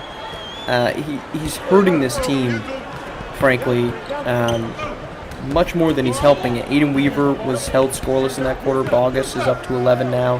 So I think for Bad Boys, getting the ball through your guards. Pagnotti hasn't been phenomenal, but he's been fine. But your two guards, Weaver right now and Bogus, need to be central parts of it. And look, it's tough. You're not going to suddenly take the ball out of Lorenzo Phenom's hands as he gets the 2 points there. But you've got to find a way to put him in a situation where he can be more efficient. Right, yes, exactly. And for now in the fourth quarter, with the game as tight as it is, as it's now a 1-point Bad Boys lead after that. I'm sorry, that's a Steph Curry-like move there. Great on-ball creation, but dribble moves from Nas Hall, and then he uses the screen to kind of cap it off. He's going to do the step back, uses the screen to get his man kind of pinned below it. That is a big league move there from Nas Hall. Absolutely, and a strong move there from Lorenzo Phenom on Jermaine Owens, drawing the foul on him, making the bucket, so chance at a 3-point play for Lorenzo Phenom. That's what you want to see more of from him. That was, in my opinion, the strongest move I've seen from him all night. One of the strongest. Now he's got 4 points, going for 5. This is, you need Phenom. If you're going to win this game, Phenom has not been good. And you can say what you want. He might not be elite, but he's still, at the end of the day, the best player on this basketball team. You need him to be good. You like to see an efficient start for him here in this fourth quarter. Absolutely. And if you can get him going early in the quarter, that's going to make it easier for him to continue that as he hits another great shot for Bad Boys, 59-53. Quick update around the league here for you guys. Southeast Select did end up winning their game tonight. We'll check that score for you here shortly, but just know they didn't win that league. And I will tell you if that confirms if they're number one. Yeah, appreciate that, Morris. We're trying to get you guys updates best we can, get them in throughout the game. Because again, all these games are important now. Sorry, technically no. They have a 2-game lead. Actually, yes, 2-game lead because Best Coast Ballers could theoretically win out, and Best Coast Ballers has the head-to-head. So Best Coast will need to lose one more time in order for Southeast Select to confirm the top seed. Okay. And what was the score of their game tonight, Marsh? I don't have that one offhand. 79-65 is what. All right. We're all up to date as Phenom continues to go to work inside. He gets another one. My goodness. We talked about him heating up, and it seems like he hurt us, Marsh, because he had some really difficult shots to begin the quarter. He's rolling. I mean, again, you need your best player to be playing at the biggest moment, and right now, Bad Boys basketball is playing a playoff game. Right? This is a playoff game for them, and they are holding it down for now, and they're holding it down in this quarter because of Phenom. Absolutely. There goes Nas Hall. He's going to miss again here. 4:10 to go in the fourth quarter. You know, the longer it's cold, the longer Phenom stays hot, the more they keep hitting shots like that, it's going to spiral out of control very quickly. Almost a 10-point lead for Bad Boys here. And this has been a disastrous quarter for Ill-a-delphia on both sides when they really needed to step it up the most. They've gone to a unique lineup with Nas Hall at the 3. It's a smaller lineup, but we've seen this with Atlantis when they stumbled down the stretch in 2 games that they really needed to get wins from. Ill-a-delphia is what they are. And this is a game in which they needed to play big, and in the fourth quarter, it's Lorenzo Phenom who's stepping up. Oh, man. We're going to take a quick break, everyone. Come right back.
Welcome back, everyone. A little bit early to go player of the game, but with the Bad Boys lead that they have, Marsh, who would your player of the game be right now? Well, I think it's got to be after this one, after the way in which they've played. To me, it's Lorenzo Phenom. Phenomenal fourth quarter. You know, they've needed him to play like the best player on the floor right now, and he's done that. He did not look like that guy for 3 quarters, but when the the lights have been shining the brightest, and they've needed him to step up. He's done that for them with some clutch buckets and some really great defense as well. Yes, and that would be my reason for giving him the player of the game too. Because if we'd have had this discussion and he didn't start like this, I'd have given it to Bogus or Aiden Weaver. But because Phenom has come alive essentially here in the fourth quarter, that is definitely my pick for player of the game as well. And Phenom's going to go back to the line once again. And I mean, again, I think the biggest thing about what's been impressive by him in the fourth quarter is what's on the line, right? You lose this game if you're Bad Boys basketball, and you now are opening up the floodgates for someone to come in and pull an upset of all upsets. You know, we talked about this being the easiest of their games to win. They needed this. He's done it in these first 5 minutes of this quarter when they've needed him the most. Right, exactly. He only gets 1 or 2 from the line. It's a 10-point game, but it's a double-digit lead now. And how much of this double-digit lead? Hang on a second. Okay, their floater from Nas Hall goes. I was gonna ask how much that 10-point lead affects Ill-a-delphia's confidence, but Nas Hall says, "Not mine. I'm good. Not mine. I'm good."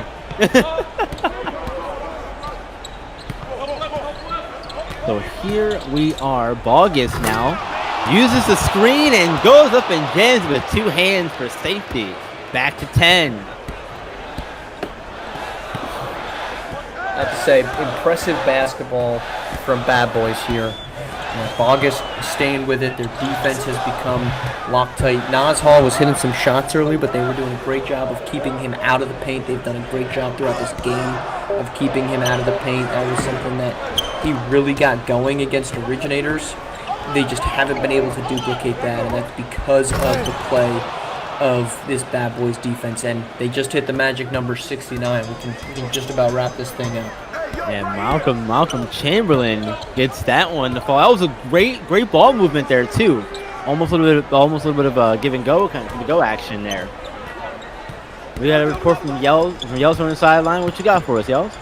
Hey, I was over at the on the Bad Boys bench, and they are supremely, or shall I say, ultra excited on that sideline. Owen Pride's over there cheering on every bucket that Lorenzo Phenom has shot, and they're just saying, hey, we're upset, we have something to prove, and it's looking like it is. It looks like they're possibly putting on their best performance of the night. Back to you guys. Well, excuse me, best performance of the season. Back to you. Thank you very much, Yells, for that sideline report. We appreciate you and all your efforts, as always. Look, B-Ron, I might add this. If I'm Rocky Mountain or Gotham 5, you know what I'm really doing is I'm really liking this team. Because if I'm looking at this team, this is a 3 there, keeps us somewhat close here. If I do have to face Bad Boys, and you got the inside track right now for them, I really like that idea. Right? You think we saw what Gotham 5 just did to the Originators with their size. They're going to target somebody like Lorenzo Phenom. Same thing with Justin Bell, Daquan McDougal, and Lucas Banks. You like that, I think, if you're a top team and you're staring down a potential Bad Boys meeting in the first round. Meanwhile, you look at a team like, you might have had to face, again, this could change, right? But Absolutely. This loss will eliminate Atlantis and Lakeshore Drive. I don't know that I would have liked that matchup quite as much. No, especially not with the way, in my opinion, Lakeshore has come along in the last half of the season, the rise of D'Angelo Jordan. I don't think that's one you'd want to see. They still have nominations there too, but combine those two together, and man, you got a nasty combination of a team there that could definitely hurt you. So without question. We got a minute and 3 seconds left here in this one. Bad Boys have taken a nice little bit of a cushion here there. We are, as a reminder, we do have another game coming up after this. We also have the postal coming up after game 2, which will be with Maestro and Rick Blaze again. And then we'll also have our final game of the night. There'll be myself and Ilava on the call for that one. As we go gets to see the Bay Area Breakers take on SimWorld Asia Pacific, and we've seen SimWorld Asia Pacific come along here this season, and I didn't think that they would be in the spot they are now in the AC, having a chance to be in the race to 1. I don't know about you, Marsh, but I'm very surprised with where they are now, and I think that they could potentially be a scary team for one of those top teams on that side of the bracket. Yeah, well, look, I think from top to bottom, I don't think that there's a team that I really love the idea of facing, regardless of where you're at, because each team that's in this thing has somebody that's got something out on the line, right? So they've got guys that can go out and do it. Lorenzo Phenom didn't look great for 3 quarters. He looked great for this one. So I think that there's danger around every corner, and I think it's why picking anybody in this thing is going to be as much of a luck, of a crapshoot, of a, you hope that they just show up on the right night, because everybody's shown pretty much they can win on any given night and they can lose on any given night. Yeah, absolutely, and that's the pure beauty of race to 1 playoffs, any kind of playoff format. You never know what's going to happen in terms of who's going to win, who's not going to win. And Lorenzo Phenom can't get the bucket, but they get a second chance. It's not going to matter. They'll run the clock out here as the Bad Boys basketball wins this one 71-62, eliminating Ill-a-delphia from race 1 contention. For Marsh, for Yells, our Sim World Hoops crew here at Liberty Grounds, I'm B-Ron. We'll see you in Game 3. And don't go anywhere. Post up right around the corner as well.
And then we were looking at him and going, what is he talking about? And we said, dude, all we said was, all this mud and dirt on the outside of your pants, that's nasty. And he goes, you think that's nasty? Wait till you see what's on the inside.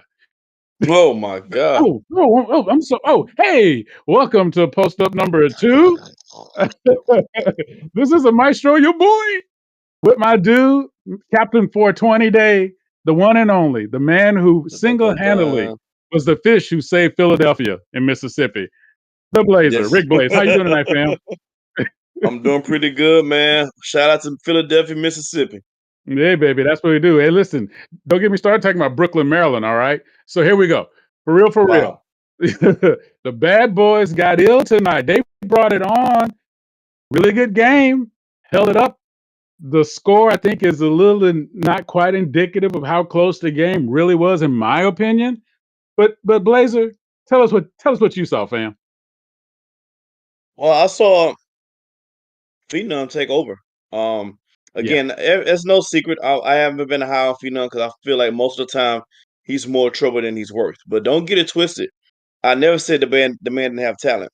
So especially in the fourth quarter, he had a decent game, but in the fourth quarter, I think he went on like a 6-8-0 run himself, like just scoring, and that's when it was a close game. It was a really good game, back and forth. Well, Bad Boys had to lead most of the time, and then Ill-a-delphia been fighting all night. But once Pheno went on that run in the fourth, he put the game away himself, and Philly had no answer for that. I mean, not Philly, Illy had no answer for that. And then it was just all downhill from there, and it was an elimination game for them. So Nas Howard tried hard, had 17 points, but in the end, they just couldn't make enough shots. Oh, let me rephrase. At the end, they couldn't make enough stops, aka There Lorenzo you go. Phenom, who got the job done for his team tonight. There you go. And oh, by the way, brother, you totally 100% took the words out of my throat, because I was thinking about, man, a stop would be nice. I mean, unless I missed another rule change, I think you can stop the other team from scoring. Now I'm gonna go hmm back and check. I'm gonna go back and check my basketball rule book here. But It's page 12. I think it's page okay, 12. okay. Oh, thank you. I appreciate that, fam. Yeah. Thank the good luck. So okay, so here we go again, man. Look, we're right up here on the race to one. We're gonna talk about more of that in a little bit. But I just want to dig deep on something. I want to pull back another part of the onion here. So we've been looking at Phenom all season, right? hmm Throughout the games as we've been moving along here, right? hmm Okay, you've been very consistent, and I'm gonna give you roses while you're with me. You've been very consistent about where you see his game should be, and about where you see his game is. So I'm gonna ask you, fam, do you, was tonight indicative of what he could have been doing all year, or do you think maybe he's starting to figure out what he can do? Uh, Tonight he played some big boy ball. He played in the paint a lot, which is what I've always asked for him to do. He has the True. size and physique to be a mismatch in the paint. But most of the time he just chills around the perimeter. But when it was money time in the fourth quarter, he was in the paint. Once I seen him make that up and under lay on the other side, I said, Yeah. he's on. It's a wrap. It's a wrap. That mean he got his. See, every player, every really good player, offensive player has a go-to, has a move. But the best Hmm. players have counter moves from when that move is stopped. Once a player There is in you the go. zone, he's able to get to his counter moves. Oh, he got you in the popcorn machine. It's a wrap. Thank you. How many times have you heard me say to, especially to big men, I'm always preaching about this. Don't have your mind made up about your move before you get the ball. Look and see where your leverage is. Look and see where the feet is. Then you make it happen. And he did that a lot tonight. Very good point. And so, speaking of making stuff happen a lot tonight, let's look at what happened here in the game that completed just a little while ago. Southeast Select over the Queen City Kings. hmm 79-65. Had a couple of dirty dirties. Kadarius Stack bringing on the funk and the noise. I love it. Oh, by the way, a double dirty. There with Shake Travis. Boom. My dirty club is getting full, fam. I'm loving what's happening here. And three. We got a three-way. We got a three on my dirty fam. We Mm. got my we got Warner. Somebody need to take a bath. It's a lot of You dirties know, out there. Somebody need to take a shower. no, I want to live in that for a while, fam. Got a three-way dirty going on tonight with Southeast Select getting it done. What do you watch yourself, family? What do you see happening with a game like that tonight? Does it really speak to what's going on as we get ready for the race to one, or do you think it's more of a just, how can I say this, tune-up kind of game? Well, I want to go on record as saying I have no idea about anything about a three-way dirty a bunch of guys. So I'm going to go on record and say I don't know anything about that. But as far as the game is concerned, it was business. It was business as usual for Southeast Select. I mean, they're just they kind of, I'm not gonna say they're on cruise control, but they got that bad boy rolling. And Queen City, let's this face. I looked at their eyes. They ready to go fishing. They ready for a downtime. They ready to spend time with their family. They ready to sleep in and play Madden all day. So that's just what it is. That's just what it is. They already on vacation in the mines, and it showed tonight. And Southeast Select is just warming themselves up for the race. Yeah, it just, what it felt like to me. And again, I'm the newbie here. I'm the rookie here, right? I just never felt like Queen City got their feet on the court this year. It seemed to me they were always a different team nearly every game. Like they Mm. never got settled. Even in their wins, it was like, oh wow, they won that game. It wasn't like, oh yeah, they won that game. You know Hmm. what I mean? Hmm. So Hmm. you know what? I just, we can say what we want to say about that, but I think you're right. I think Southeast Select doing what they got to do to kind of get it ready, to kind of get it going, and kind of get it moving. So let's talk about the race to one. You got to step on or step off. That's what's going on right now, right? Yeah. We got Yeah. we Yeah. we still got some teams with a fighting chance. We still got some teams with a fighting chance. We still got some teams who looking like they don't want it. As crazy as that sounds. So, who do you think really is going to lock it down? Who do you see as a team that's going to step on, or as a team who's going to step off, and how it's going to happen? Wait, is your question asking me as far as who's already in the race to one, or who's still trying to get into the race to one? I'm looking at that little bitty line Uh huh. of who's barely in and who's barely out.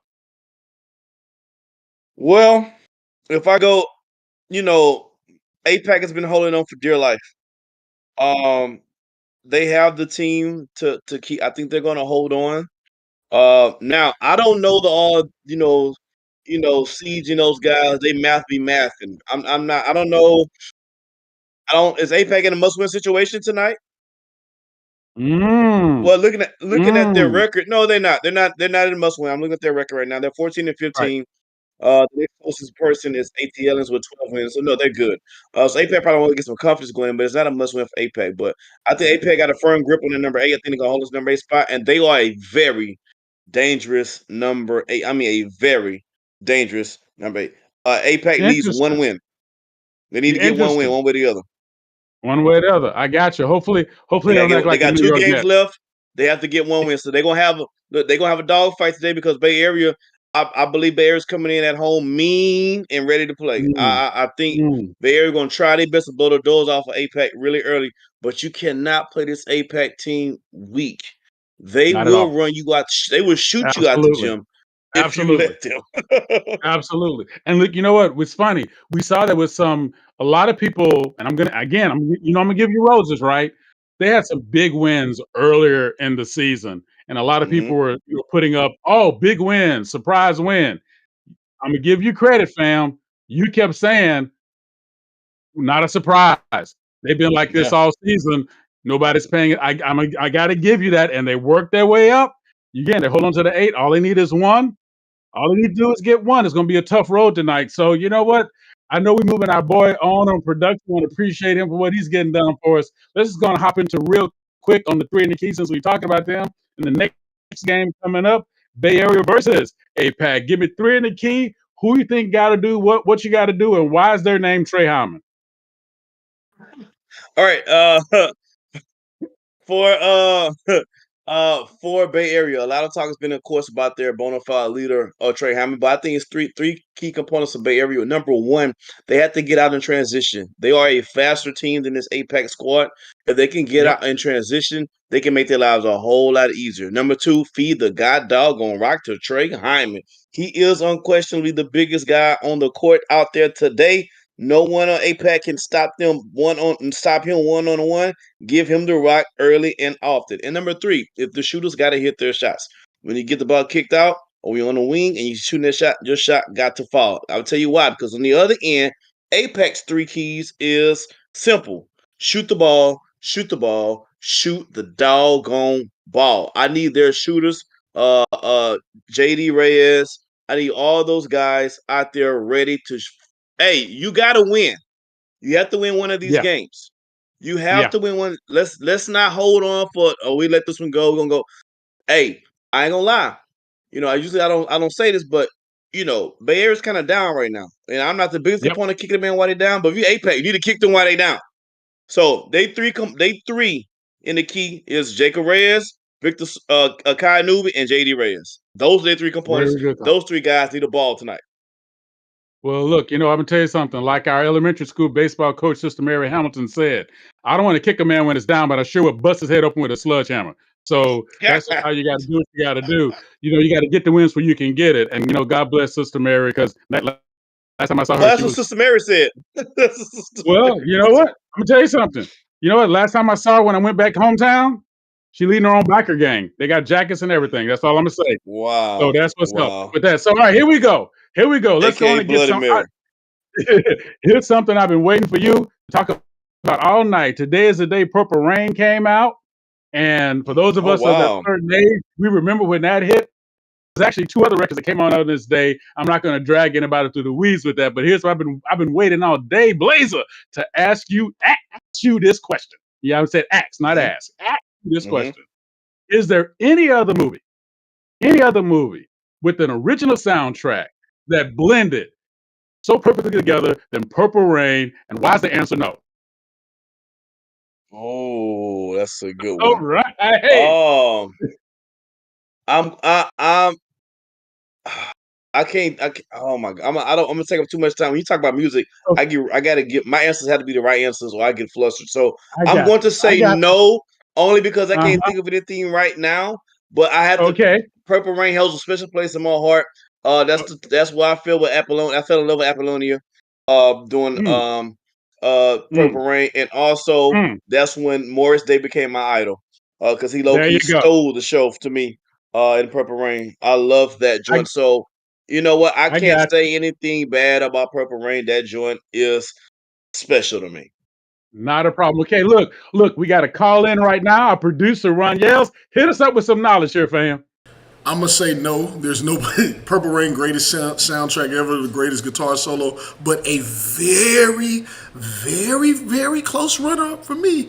I'm a little weird and a little eclectic. I don't know if anybody's seen it. Rick, me and you talked about this the other day. There's a movie called 28 Weeks Later. It is the sequel Oh, to 28 Days Later, I believe. Whatever. hang up It's the on him. second one. Hang up on him. Hang up Man, on him. Because that's what I was gonna say. the Hang up on music. him. There's no way you're gonna say that. This movie Wait. starts right off. Let me save you your time of your segment so I can get out of here, man. But look, because we got some good games coming up. The first 12 minutes of that movie has the greatest sync of music score, soundtrack with the scenes of a movie, and the movie continues on that way. But you'll never start a movie with a better picture painted between the audio and the movie. And if y'all watched the movie and just saw like zombies and didn't go back and listen to it, it paints a picture.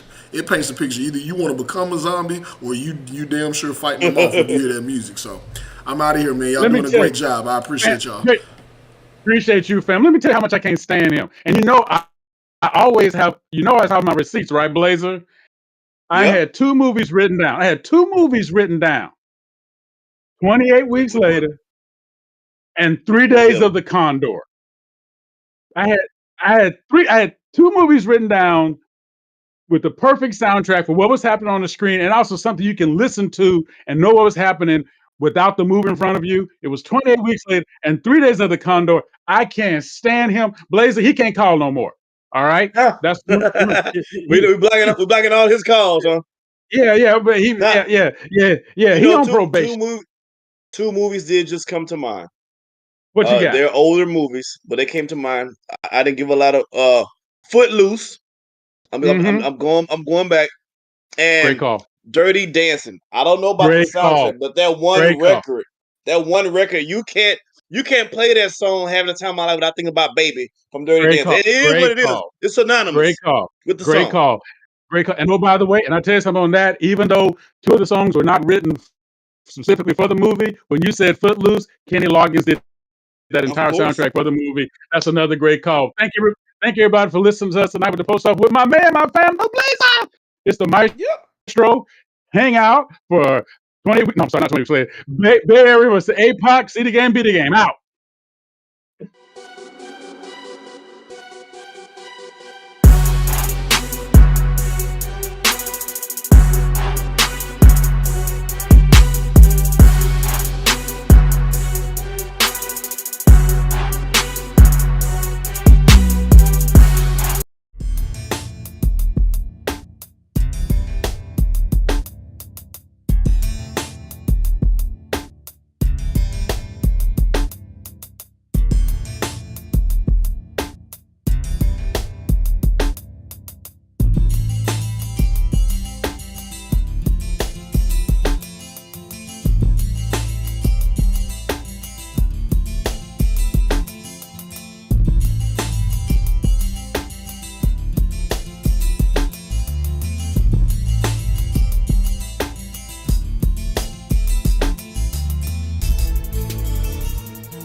Welcome back, Sim World. We have the final game of the late starts this evening.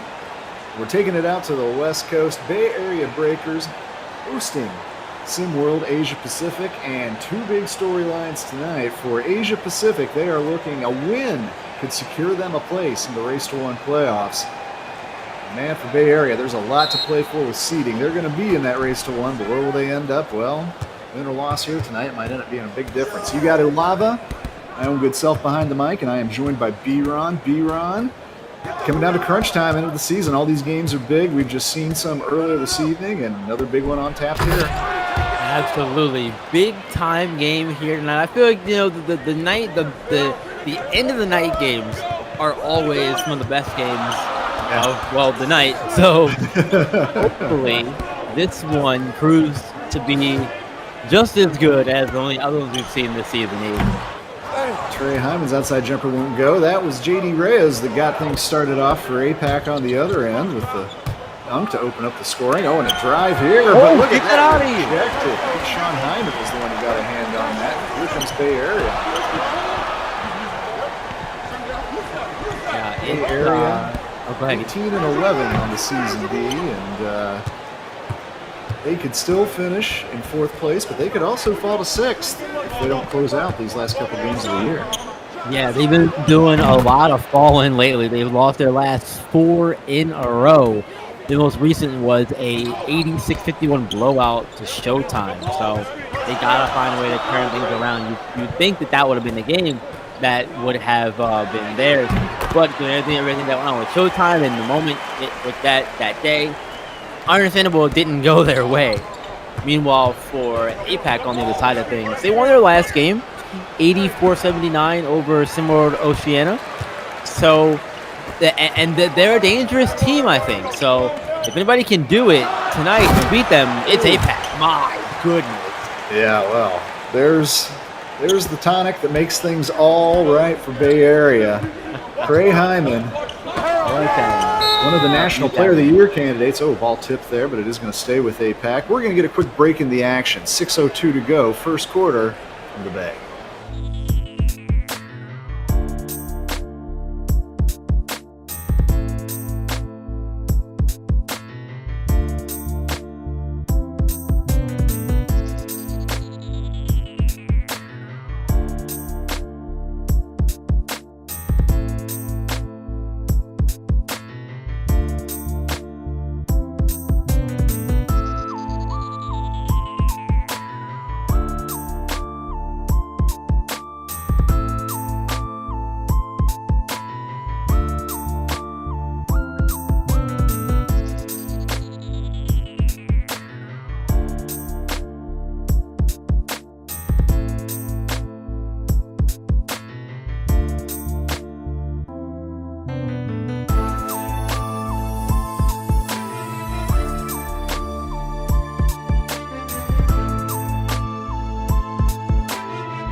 Back to live action by the Bay, and APAC ball, they raced out to a 5-0 lead to start this thing.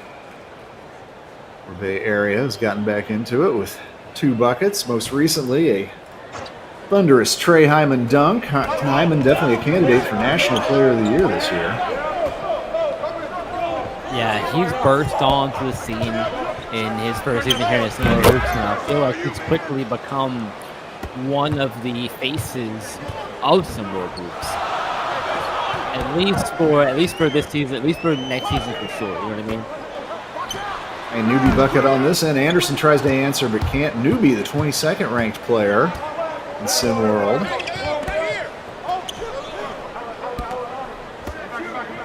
Just getting an update here. Heartland, the Zombie Stars, defeated tonight, losing by 20. Who's that against again, Yells? Apologies. Going to get my producer in here.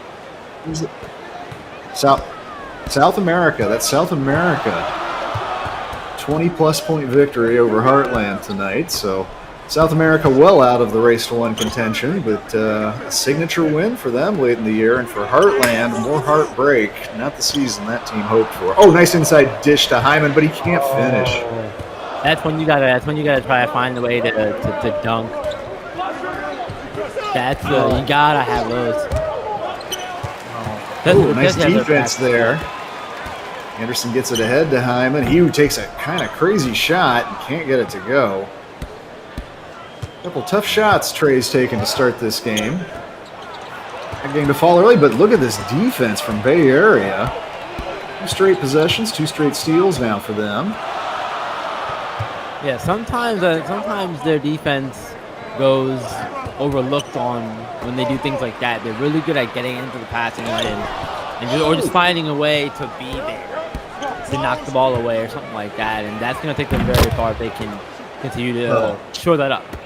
Well, that last possession, that was Jinsong Deng who was there to block Trey's shot, and it turned into 2 on the other end. Timeout for the Bay Area Breakers, which Dre Pope wants to talk it over as his team, as you said, B-Ron, comes into this game losing 4 in a row and in danger of turning it into a 5 straight streak as they trail by 7 early on. Well, I want to thank you all out there in SimWorld for watching tonight, being here on youtube.com/SimWorldTV. Want to remind, please spread the word about us to your friends. Please follow us. Please share us. Please make sure everybody knows to come to SimWorld TV for all the best hoop action. Particularly as we got this Race to 1 coming up. Action's heating up. Playoffs coming up. Things are peaking. Time is now. Time is now for APAC. Come into this game 14-15, but they have won 3 of their last 5. They got this game and 1 more remaining, so they can actually get above 500 on the season. In theory, it could even rise as high as, I believe, 6th place. If they could win the remaining games and the Lone Star drops theirs and Yacht Club doesn't win the majority of theirs, there's still a lot of math and variables that go into this thing. Still a lot of math, man. But you know, for APAC, I don't think Coach Jason Reyes is thinking very much about seeding right now. Just want to make sure that you are in the show, and the way to do that is to win 1 more ball game. They start here tonight. They'd love to wrap things up in California, head back home, knowing they're going to be in the Race to 1. Yeah, look, wrap it up early if you can, especially against a strong team like the Breakers, too, who, you know, coming in, we knew they were going to be a tough out for a lot of games this season. And for the most part, I think they proved that. But over these last few games here, this 4-game losing streak here, they have me thinking like the OGs are, like we're is this just a bump in the road for them, or is there more here to be concerned about? That makes sense. I'm not saying it is. I'm just asking the questions. Well, nice, sophisticated move from Caden Shipp to get a bucket on the other end, but APAC right back at it. 7-point lead reestablished once again. Caden Shipp, of course, the savvy veteran, played last year in SimWorld. This is Anderson, and he's way short. It's been a mixed night so far for Royce Anderson. Even George trying to go to work down low against Hyman. Big man taking on big man, but has to give it up to Deng. And if Bay Area is going to have any kind of success, it starts with Hyman, but it also goes through Royce Anderson and Caden Shipp as well. Those are the 3 kids on this team that have to play well in order for this team to have a chance in any game. But let's see one tonight where they kind of came out and got hit in the mouth a little bit.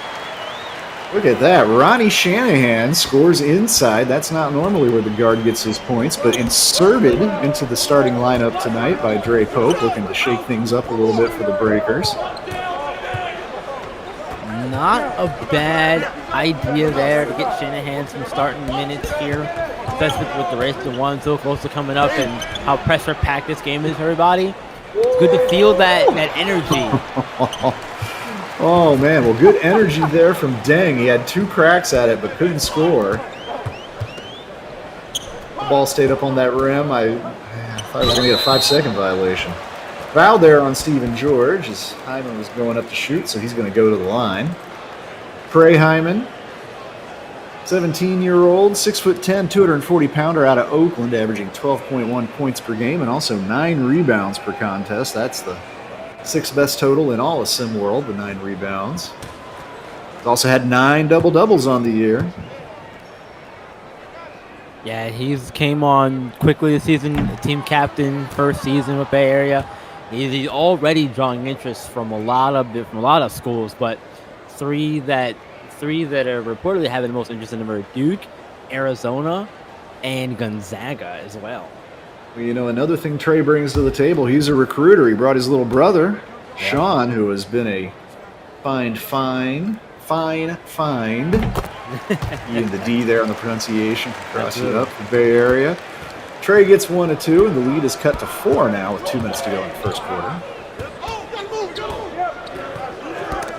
The subs in the game now for APAC, including Jacoby Reyes out there. Jacoby Just 15 years old, but averaging 14 points a game. And look at that. Once again, second straight possession. I don't know what kind of English APAC's putting on some of these shots, but that ball is just glued to the rim. Unfortunately, won't go in for them. Man, I don't know what has to be done to get that sorted out, but they got to get those to fall at some point. Another savvy scoring move there from Caden Shipp. 4 points for him early on in this one. Averaging 13.3 per contest, Caden Shipp, and now he's trying to D up. Oh, Hyman over with the help, but it's not enough to stop the bucket. Shot goes down.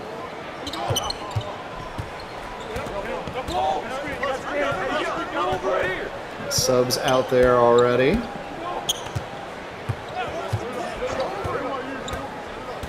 There's a nice job of calling back here in the court after starting off rough. My goodness. Well, one of the starters still on the court, and that's Big Trey. And he's been a force in this first quarter, and the biggest factor in why Bay Area has got this to within one possession. Get down to the final seconds here. Pull up jumper won't go. Chance to tie or take the lead for Bay Area. First time this entire game. Three on the way. Won't go. Good look, though. Good look there. Maybe you get a good look at number one. That's Victor Soto. Looks like he's going to hold the ball. There is about a 3-second difference, shot clock to game clock. Oh, Soto just going to pull up with a three and nail it. Confidence stroke Wow, from you kidding Victor me? Soto. Wow. Well, Soto's hit 25 threes on the year now, so he's got that in his bag. Answer not quite there for Bay Area. And APAC, good first 8 minutes for them, and they lead by 5 here on the road against a stumbling Bay Area squad. Come right back, second quarter, when we return on SimWorld TV.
Super solid start for the road squad. Asia Pacific up by 5. Been a team effort from them. Newbie, Victor Soto, JD Reyes and friends, Jinsong Dang all getting involved. Yeah, and that's what it's going to take to beat the strong Breakers team. You're going to need a very good team performance, and so far in the first quarter, we saw that from APAC. They did a really good job establishing themselves and putting a good lead on their side for the start of the second quarter. There's Adonis Knight off the bench going to work. A bucket for him. Puts the lead back down to 3. And for the Breakers, I still think that it's not too late. No, not too early to panic. There we go. I got it right. Not too early to panic. Go ahead and it's fire manageable. all cylinders. Don't leave anything in the tank. Right. Exactly. Yeah. Exactly. And you can't afford to. It's an important game for you all as well. So you can't afford to take any plays off and do anything less than 110% on the court tonight. Soto trying to work inside, gets a layup attempt up. Can't get it to fall, but Trey Hyman, got to see a rest so far in this game, Trey. Picks up his first foul right there. Sends Soto to the line. Victor Soto, 6'5", 205-pounder out of the Philippines, and there's a significant Filipino contingent on Asia Pacific. 4 players and the head coach all hailing from that nation. Soto to the line. He's averaging 9.2 per game. It's the first one to go. Yeah, they had a lot more Japanese and Chinese talent on this team coming into it before recruiting and everything happened. But once a lot of things happen with other players and coaches and that kind of stuff, went in the other direction and it went towards Philippines, which is fine. It's worked out with, again, 4 of those. Hey. Those players from the Philippines made their impact. Yeah, right. Absolutely. Well, there's Dime Hardaway, sets up things.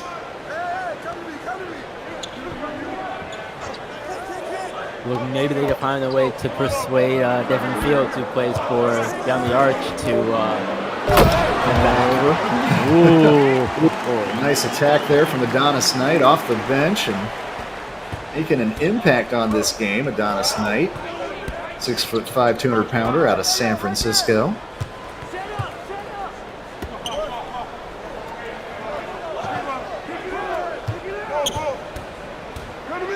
Once again, attacking inside APAC. A little off-balance. Floater up and in. Sunjin Park. Park the Spark, as he was christened last season in SimWorld. He's a second-year player, too. Yeah. He's a 5'11" point guard, but able to get inside and do stuff there like Trey. Well, not quite as acrobatically or authoritatively, perhaps, but still counts for 2 points. Works bucket and Trey's bucket. Both just count for 2 on the scoreboard. Still a 3-point margin for Asia Pacific. Yeah, APAC's doing a really good job of getting inside and scoring in the paint. These last 2 Wilson and Goma right there. Bench squad. APAC definitely holding their own out here against Bay Area. And I think that just shows the level of importance that this game is for both teams. If APAC's bench can hang around or can keep them in the game, that's going to do wonders for their starters to get back in the game and potentially take the lead and maybe hold on to it for a little bit at a time. On the other side, I mean, for Bay Area, we've seen Ronnie Shanahan inserted into the starting lineup tonight, but then Adonis Knight, who just got Bay Area's last bucket there. That's 6 for him since he's come off the bench here in the second quarter. He might have to play his way into the starting lineup as well. Meanwhile, battle the ball there and taken away. APAC, Wilson and Goma, really active tonight.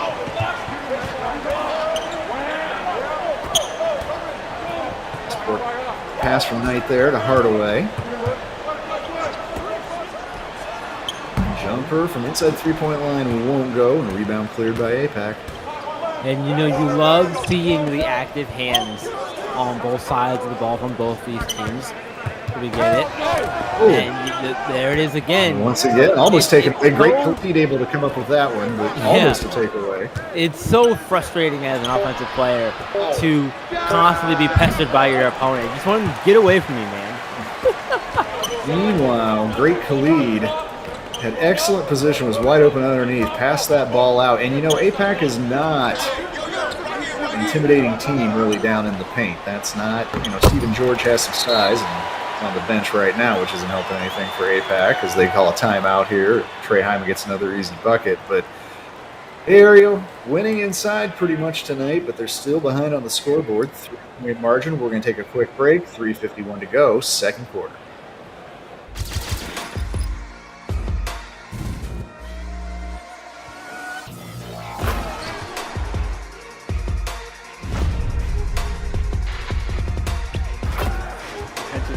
two-possession game, and they will.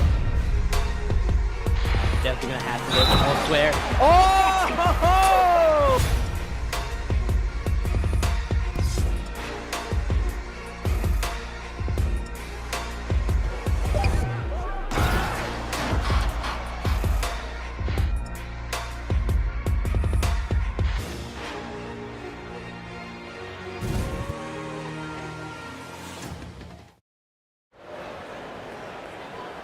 Nine points and 2 blocks so far for Trey Hyman, but 9 points and 4 rebounds for Jacoby Reyes. His Asia Pacific squad looking for that critical win to secure a playoff spot in the race to 1. They led most of the way, and they lead right now 26-23.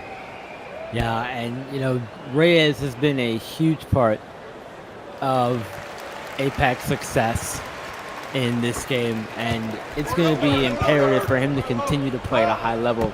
But you also have to look at Victor Soto as well to contribute, because he can also get it going and fill it up in bunches. And so can Kai Nubi. This team, APAC, has a lot of talent, and I think I've said it before. If I haven't, then I'll say it here. But they're a very scary team and very athletic. So they've surprised me. And I think they can surprise some people when we get into the race of 1 as well. There's Jacoby Reyes surprising the entire 5 players out there in white. Gets through them all and gets an easy bucket.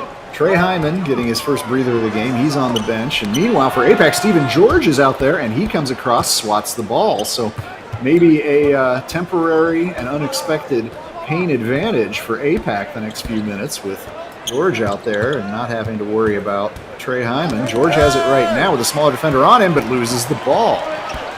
We were thinking the same thing, E. I feel like now's the time with Trey out of the game. You try to go inside with Stephen George more. Look for him, but you don't want him facing up like that, though. You want him to be backing his opponent down. Shot from Anderson won't quite go. And Song Dang trying to take Sean Hyman back in the game, but good defense from younger Hyman. A nice spin from Jacoby, but he can't get his shot to go down.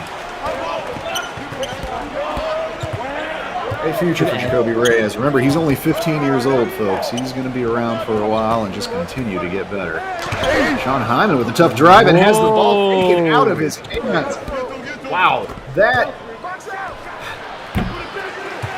doesn't have the same kind of emotional impact of watching a guy swat the ball 6 rows into the stands, but that is an unbelievable play. It's a better basketball play, and look at Stephen George now getting in on things. Another block for him. APAC turning up the defense now. I think that's worse. Oh! And a bucket from Jacoby Reyes doesn't make it any better for Bay Area. Last 60 seconds have not gone their way. Absolutely not. No, when you go up and you block the ball, but you don't really block it, you literally take it out of the air and hold it like that. Took that money out of your pocket. Took your milk off your tray. I mean, yeah. That's a intense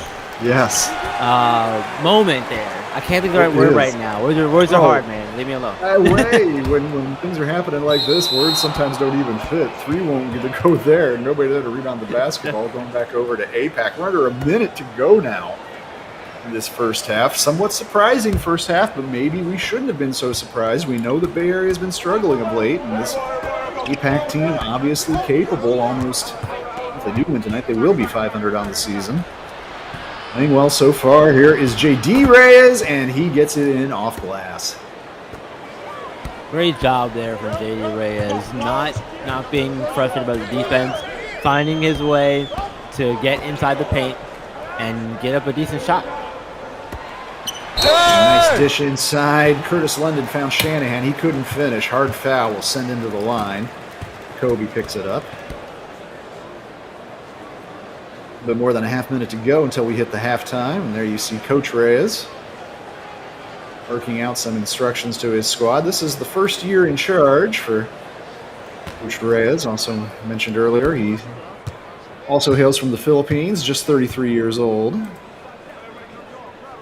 Boy, would he love to know that he's going to be playing in the postseason. Yeah, absolutely, and that does a lot for you if you're a first-year coach.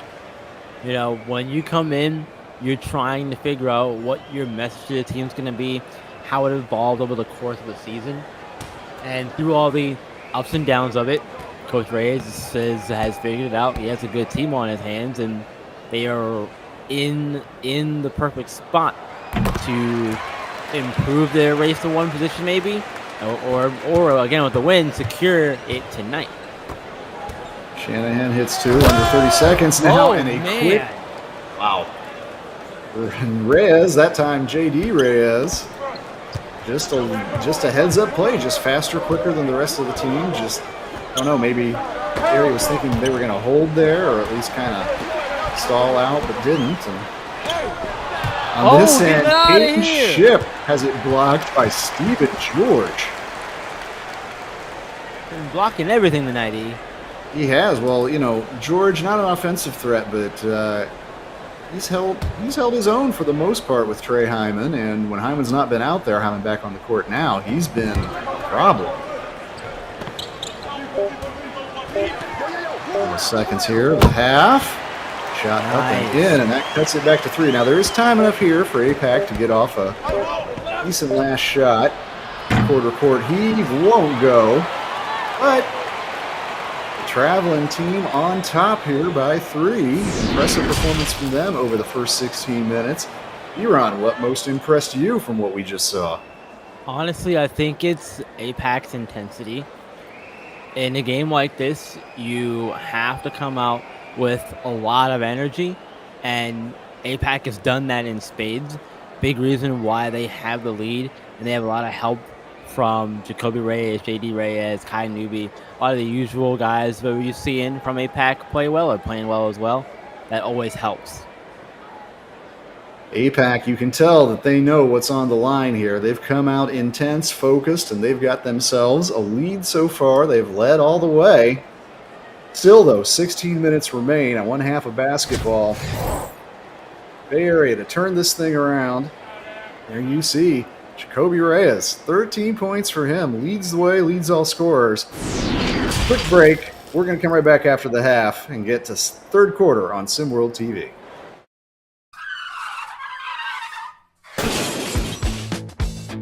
SimWorld presents Around the Table with E and the Fat Man.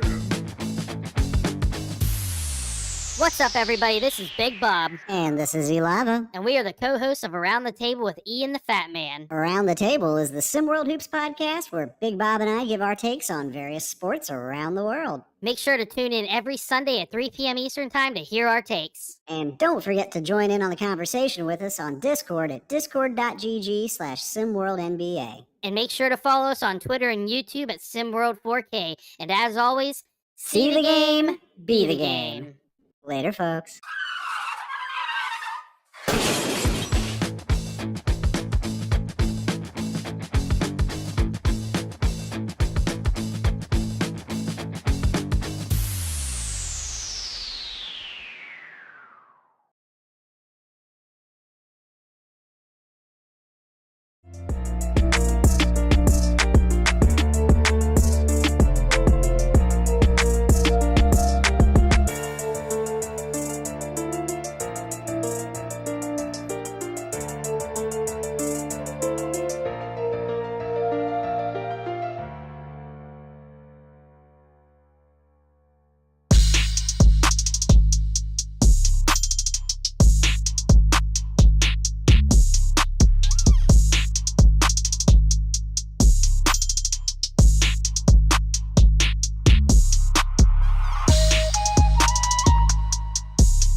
Second half action underway in the Bay. The home team trailing by 3, in danger of dropping a 5th straight.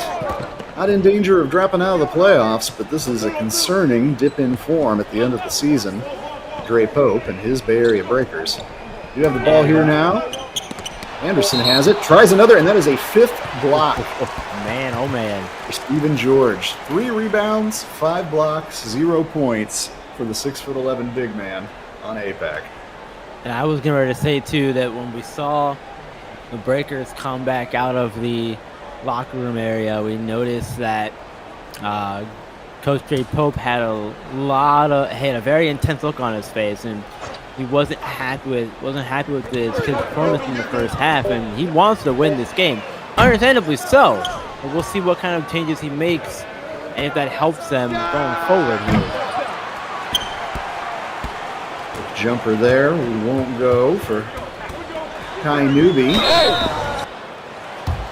Sean Hyman can't get his shot to go either, but Jinsong Deng picks up the foul, sending Sean Hyman to the line. He's the 16-year-old little brother, Big Trey.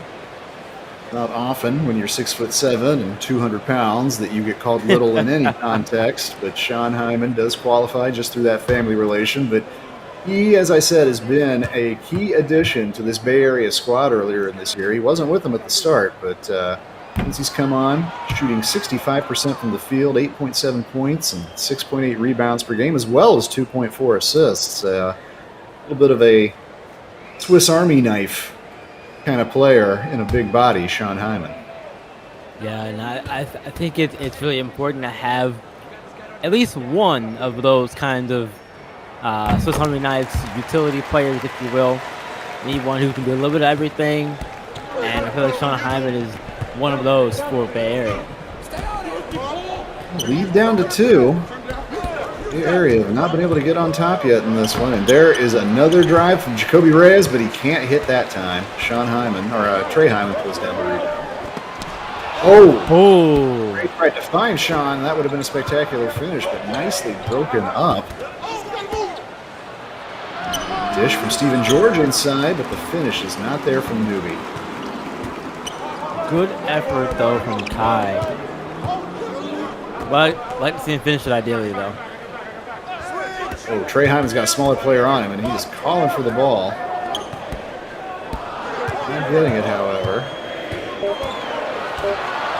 He couldn't find him. He came out and set a pick instead, which says something about team player that Trey is too, but not a very good possession there for Bay Area, and it turns to an easy 2 on this end. Deng, one of the 2 Chinese players on the APAC roster, Jinsong Deng, 6'8" forward out of Beijing. Yeah, you mentioned the unselfishness of Trey Hyman earlier. He wanted the matchup, smaller defender, didn't get it, and went to set a screen instead. He could have backed away from the play and said, you know what, it's fine. I'll come back next possession. But he didn't. Ronnie Shanahan with the dunk right there. He's got some highlights, and they've all come from within 5 feet of the rim tonight, which is not normal where you expect to see him. But it works. And a turnover here, chance to tie or take the lead for Bay Area. Hyman inside, and Sean gets it to drop. Great job there from Sean Hyman, attacking the rack in transition and getting the points, and now chance a 3-point play to give them the lead. Sean Hyman, out of Oakland, of course, just like his big brother Trey. And this will be a big psychological moment. First lead of the game for Bay Area, if Sean can sink this free throw. He can't quite get it. It's been gone. I don't know. Is that a bad omen? We will come to see. Look, hopefully not. If you're a Bay Area fan, hopefully it's not a bad omen at all. Speaking of Bay Area fans, you know, I was going to say, we haven't seen this place really all season be as crazy as some of the other venues we have here in Similar Hoops. But it's starting to look fuller than what I've seen it look over the majority of the season, which is good. Well, they like that Trey Hyman block on the other end. Couldn't turn it into points, however. And APAC back on the attack. Ooh. Nice move. Nice finish. That time, Sinjin Park. Busan in South Korea. Busan's actually on the southern tip of South Korea. Ooh, turn around from Anderson. He can't get that to go. You know, some nights he does have that going, but I don't know. It's on a night where shots haven't been dropping. That's right. Yeah. It's a little bit questionable, especially early in the shot clock right there, but only a 2-point margin. Pull up from Kai Newby. Can't get it to go. It's been a little bit of an off night for Newby, too. But yeah, sometimes when your shot isn't falling, you can get into a habit of trying to force it and do too much on offense, which when you see bad shots like the turnaround jumper from Royce Anderson a few possessions ago, and you have to try to find a way to not do that as simply as that can be put. But we always know it's easier said than done. So that's where your team come involved. You know, try to get them involved or use them to maybe get you a screen you up for an easier look than a jumper that hasn't fallen for you. Well, there you have it. Ricky O'Neal, haven't called his name yet tonight, but he hits a big three right there, and he does give Bay Area their first lead of the game. 1-point advantage, 39-38. Soto trying to back O'Neal in now on this end. Try to take him right to the rack, it looks like. Pulls it out, comes back, attacks, and puts it up over it. Good move by Victor Soto. We've seen that a few times this season. I don't think it's worked any time before, but it worked there because of hesitation, I think. Yeah, Vic Soto made it look like been working on that past couple weeks. Brought it out, got a bucket. Well, close game this one. Good game. I want to remind everybody to come and join us on Discord. SimWorld's Discord server is where it's all happening, all the chat, all the controversy. It's where all the news drops. It's where you get all the info first. It's where you get all the best podcasts and content, including even what me and Big Bob do with Around the Table every weekend. So please come check us out there. That is discord.gg/SimWorldNBA. And as I mentioned earlier, you know, interest in and what is happening is really kind of peaking right now in SimWorld. No team, I think, has more than 3 games remaining, and actually, a couple teams have completed their regular season schedule already. So it's just seeding in these last couple of playoff spots left to decide so far. Yeah, we got a few playoff spots left, and there's a lot of things that can still happen, and we'll have more updates for you more likely tomorrow before the games on Saturday begin, but there's still things that can happen. Yeah, we got a big Saturday coming up. We'll give you some more detail on that during the next break, but Trey Hyman just about broke the backboard there on that dunk. Regains the lead for Bay Area. Look at Park, though. Sinjin Park has been a positive pest tonight for APAC. Peeks inside there and gets another bucket. You know, neither team, I did see Ricky O'Neal hit one a second ago, but neither team's really been relying on their three-point shot tonight. It's been a lot of mid-range and attack right there. That's not a three either. Won't go. Had a foot on the line. Yeah, I think a lot of that has to do with the fact that both teams, I think, are doing a good job of contesting those threes and the longer twos. When you can contest those and they don't fall with any consistency, it forces you to try other things. And the things is, you know, getting easier shots, mid-range jumpers, you know, those 12, 10-footers, that kind of thing. Well, B-Ron, we just saw something that APAC hadn't tried earlier tonight, and that's letting Stephen George shoot the ball. And then on this end, he converted his first shot. He's 1 for 1 from the field now, and then he just picked up, I believe that is his 6th block of the night. Can't put him on triple-double watch, though, because I can't see him scoring 10 points unless, well, I don't know. They're just going to feed him here in the 4th, but 3-point advantage, APAC again. Yeah, he is absolutely everywhere defensively tonight for APAC. It's been a big boost for them.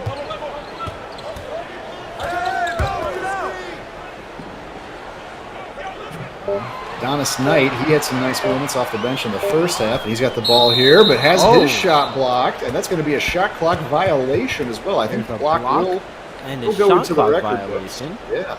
And Wall's Locked going to into go back over to APAC there.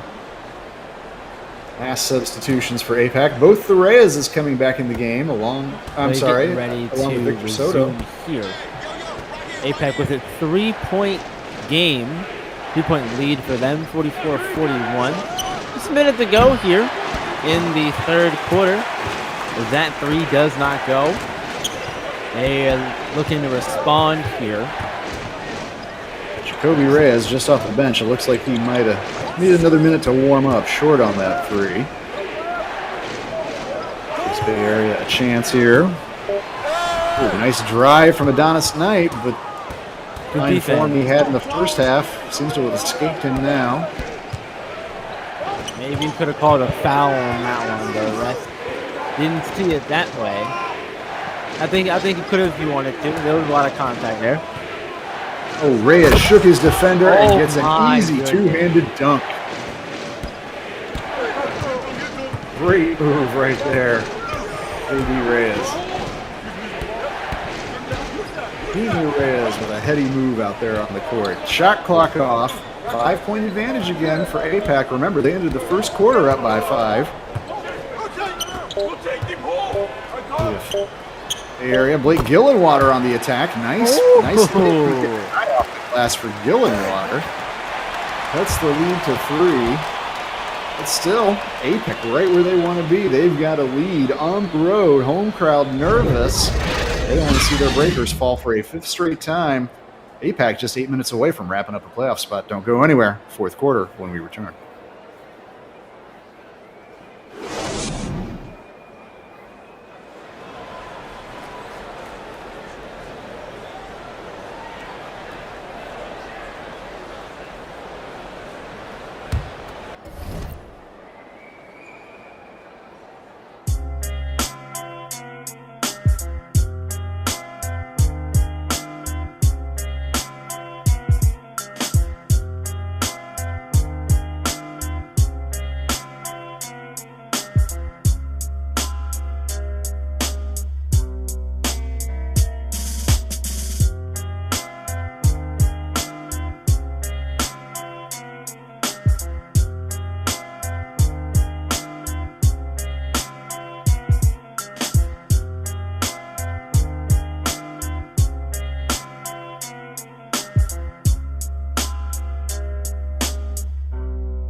We're back, 4th quarter underway. Tight ball game. You know, if APAC's had any edge in this one, it's probably been on defense. 9 blocks as a squad, 7 of them coming courtesy of Stephen George. Holding Bay Area to just 40% shooting so far in this one. And there's another good defensive play. And that one won't even show up in the score sheet, but prevented a Trey Hyman alley-oop. And here comes Ronnie Shanahan. Back into the game with all the starters, I believe. I believe so. Yeah. Have checked back in for breakers. Minus Adonis Knight, I believe. Eden Ship gets it in the corner. 3 on the way. And hit it. Adonis Knight.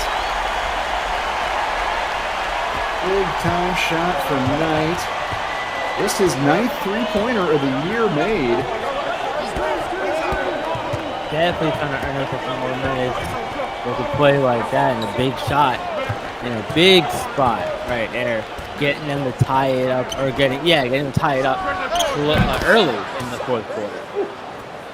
Tough shot goes in for Victor Soto. He's played well this evening and grabs the lead back, and we're starting to go back and forth a little bit once again in this one. Now, I feel like Bay Area isn't a team you want to go back and forth with. I know they've lost 4 in a row, but I I don't think they're a team that we're going to do that with. I think they're built for that kind of thing. They can handle it. And they can outlast you more. Another jumper from Shanahan's good, but look at the just quick feet right there. Too much. Jacoby Reyes that time gets around his defender. And that's what Nice makes him disc from so Shanahan. difficult, too. If you give him a little bit of space, he's going to find a way to get by you and use it. Let's see what he does here. He's got the bigger knight on him this possession, and he shouldn't be too quick for him, but it's going to be a 3 on the way, and nailed it. Victor Soto, averaging 9.2 points per game. He's having a nice night tonight. 3-point advantage for APAC.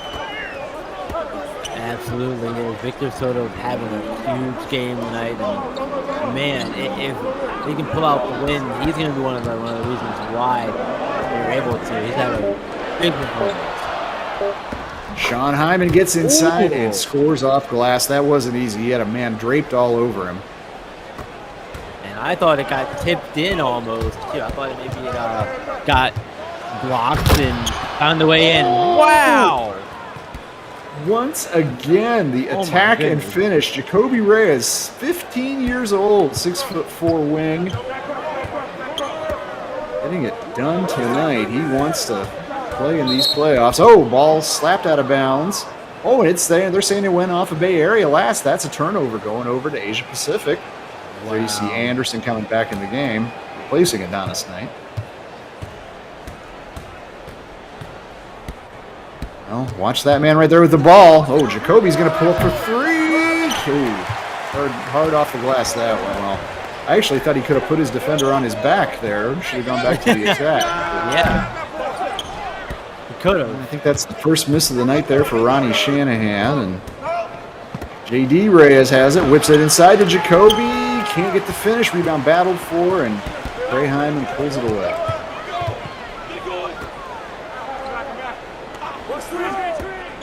And Caden Ship once again sets up. Tight ball game as we're approaching the halfway mark here in the fourth quarter. And except for, I believe when Asia Pacific was ahead by 7 early, very early in this one, 11-4.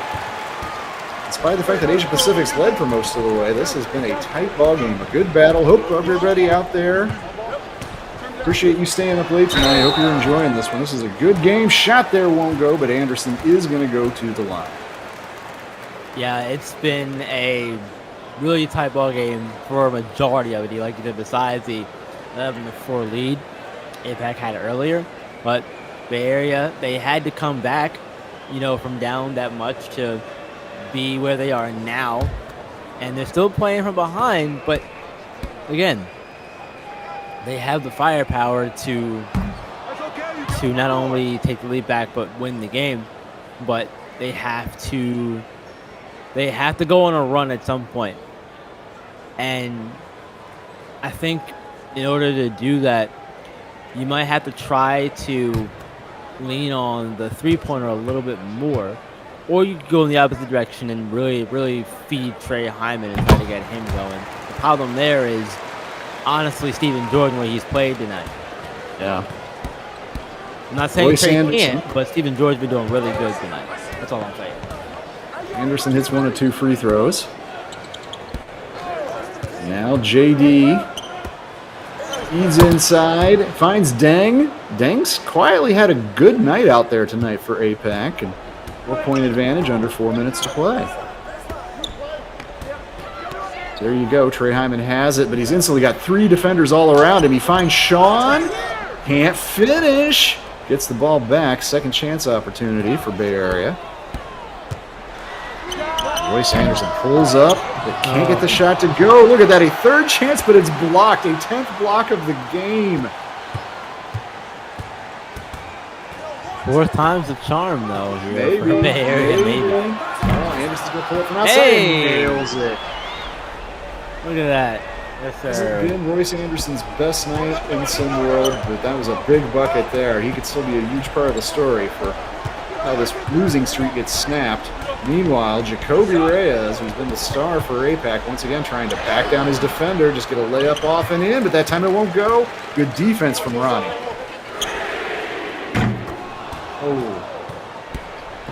Way short there on that three. Dang's going to try to float inside. No, sorry, not Dang. That was Jacoby at the time. Couldn't get his shot down. Nice dish. Hey! Woo.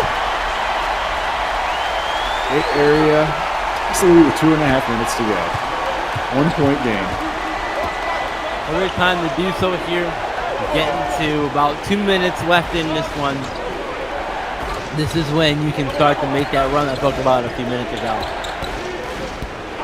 Kai Newby has it. He hasn't been a big part of the story tonight, but he's going to take this three and make it. Oh, man. Right back in the lead is APAC. Kai Newby cool as ice. 2 minutes to go now. And I'm going to give this an early nomination for one of the best games of the year, you know. I mean, this has been just a war. 32 minutes, and we appropriately have a tie ball game. Royce Anderson heating up at the right time. Everybody locked up at 60. Yeah. Let's see if we get a dramatic finish. That would seal the deal. A buzzer beater to win this thing. Kai Newby just hit that three. Now he's going to try to go inside, but can't get it to go. Anderson quickly comes up the other way with the rebound. And Sean Hyman, off balance, little right-hander goes down. Man, that's a tough shot, too. Defender all over you, and still managing to find a way to get that to drop in. Tough shot. Way to get the ball off Sean Hyman. Hometown crowd liked watching their team take the lead there. Ooh, I thought Newby was thinking about pulling up for three, but 6'6" Anderson on him, thinks better of it, gets around him. Now he's got a free look at it and gets it to go. Goodness. Oh, they're saying foot on the line. Ref's saying foot on the line. I would like to see video, to be honest with that. Just a two. It's not going to change. Long two. Royce Anderson now trying to go to work inside on Stephen George, but George put him off there. That won't be counted as a block, but it might as well have been a great play from George. Yeah, great job by George, not allowing Royce to get through, and then here on this end, a horrible foul from Hyman, yeah. It's going to put Jinsong Dang at the line. Dang averages just 2.4 points per game, despite the fact he's been a starter most of the year. 2 big free throws. The big man out of Beijing. And he misses the first. Man, these are ones you gotta make down the stretch here. This is what it's all about here. And right if the one time comes, and you're in a game like this, these are the free throws you're gonna have to make. Second one's up, and it's well short. Missed them both. Off break for APAC. Ronnie trying to answer on this end, and that was an acrobatic little scoop. Timeout called for Coach Reyes and APAC. They trail by 2 with 44.6 remaining. Wow, what a game this has been. I want to remind everybody while we got a little break in the action that we have more playoff implications and games and results and thrills happening on Saturday. 2 games early on ESPN. Europe taking on Run DMV, and the North playing the Yacht Club. Yacht Club's another team playing for seeding or maybe even for survival if APAC can get a win here. Later in the day, 1 o'clock Eastern, it's Bad Boys Basketball and G5 right here on SimWorld TV. And a nightcap, 8 o'clock. Best Coast taking on Showtime. So Best Coast is going to get right back in action too. Win or lose this one, they're going to have to forget about it, you know, and just concentrate on tomorrow. Yeah. And, you know, sometimes that's how that works. You have a short memory here with the way that a lot of these games go from time to time. And who's the player of the game at this point in the game? I know that's you asking me, but that's I know. I gotta give my vote. I gotta give my vote to Jacoby Reyes. We're gonna see Kai Newby head to the free throw line, but the clock stopped, D-Ron. Maybe you can extrapolate on your thoughts a little bit more thoroughly. I've got Jacoby. Who do you got? Yeah, I'm also going to give it to Jacoby. I thought about giving it to George for his impressive defensive performance, but I feel like Jacoby Reyes has done a little bit of everything, but the scoring bit of it especially is huge in this one. So I feel like that's why he gets that edge for me tonight. Kai Newby, a second free throw attempt. He can tie this game back up. And he does. Off the back of the iron and in. This time it's Bay Area and Coach Dre Pope wants to talk things over. We're going to take a very quick break. 41.2 seconds to go here at Bay Bridge Athletic Center.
$17 points for Jacoby Reyes. He's the leading scorer in this game, but basically it's 0-0 right now. Wipe the slate clean. All that matters is these next 41.2 seconds. And big implications. APAC desperate to lock up this playoff spot. Bay Area desperate to stop this losing streak.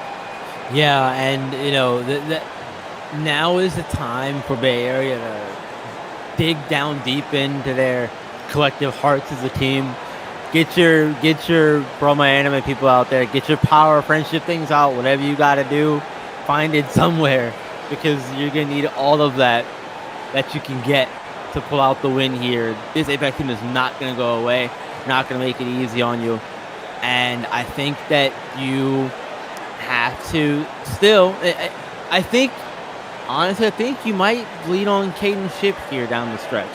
I know Trey is an important factor for this team, but I think that Caden Shipp, him being one of those reliable returning players, I think you go to him down the stretch here.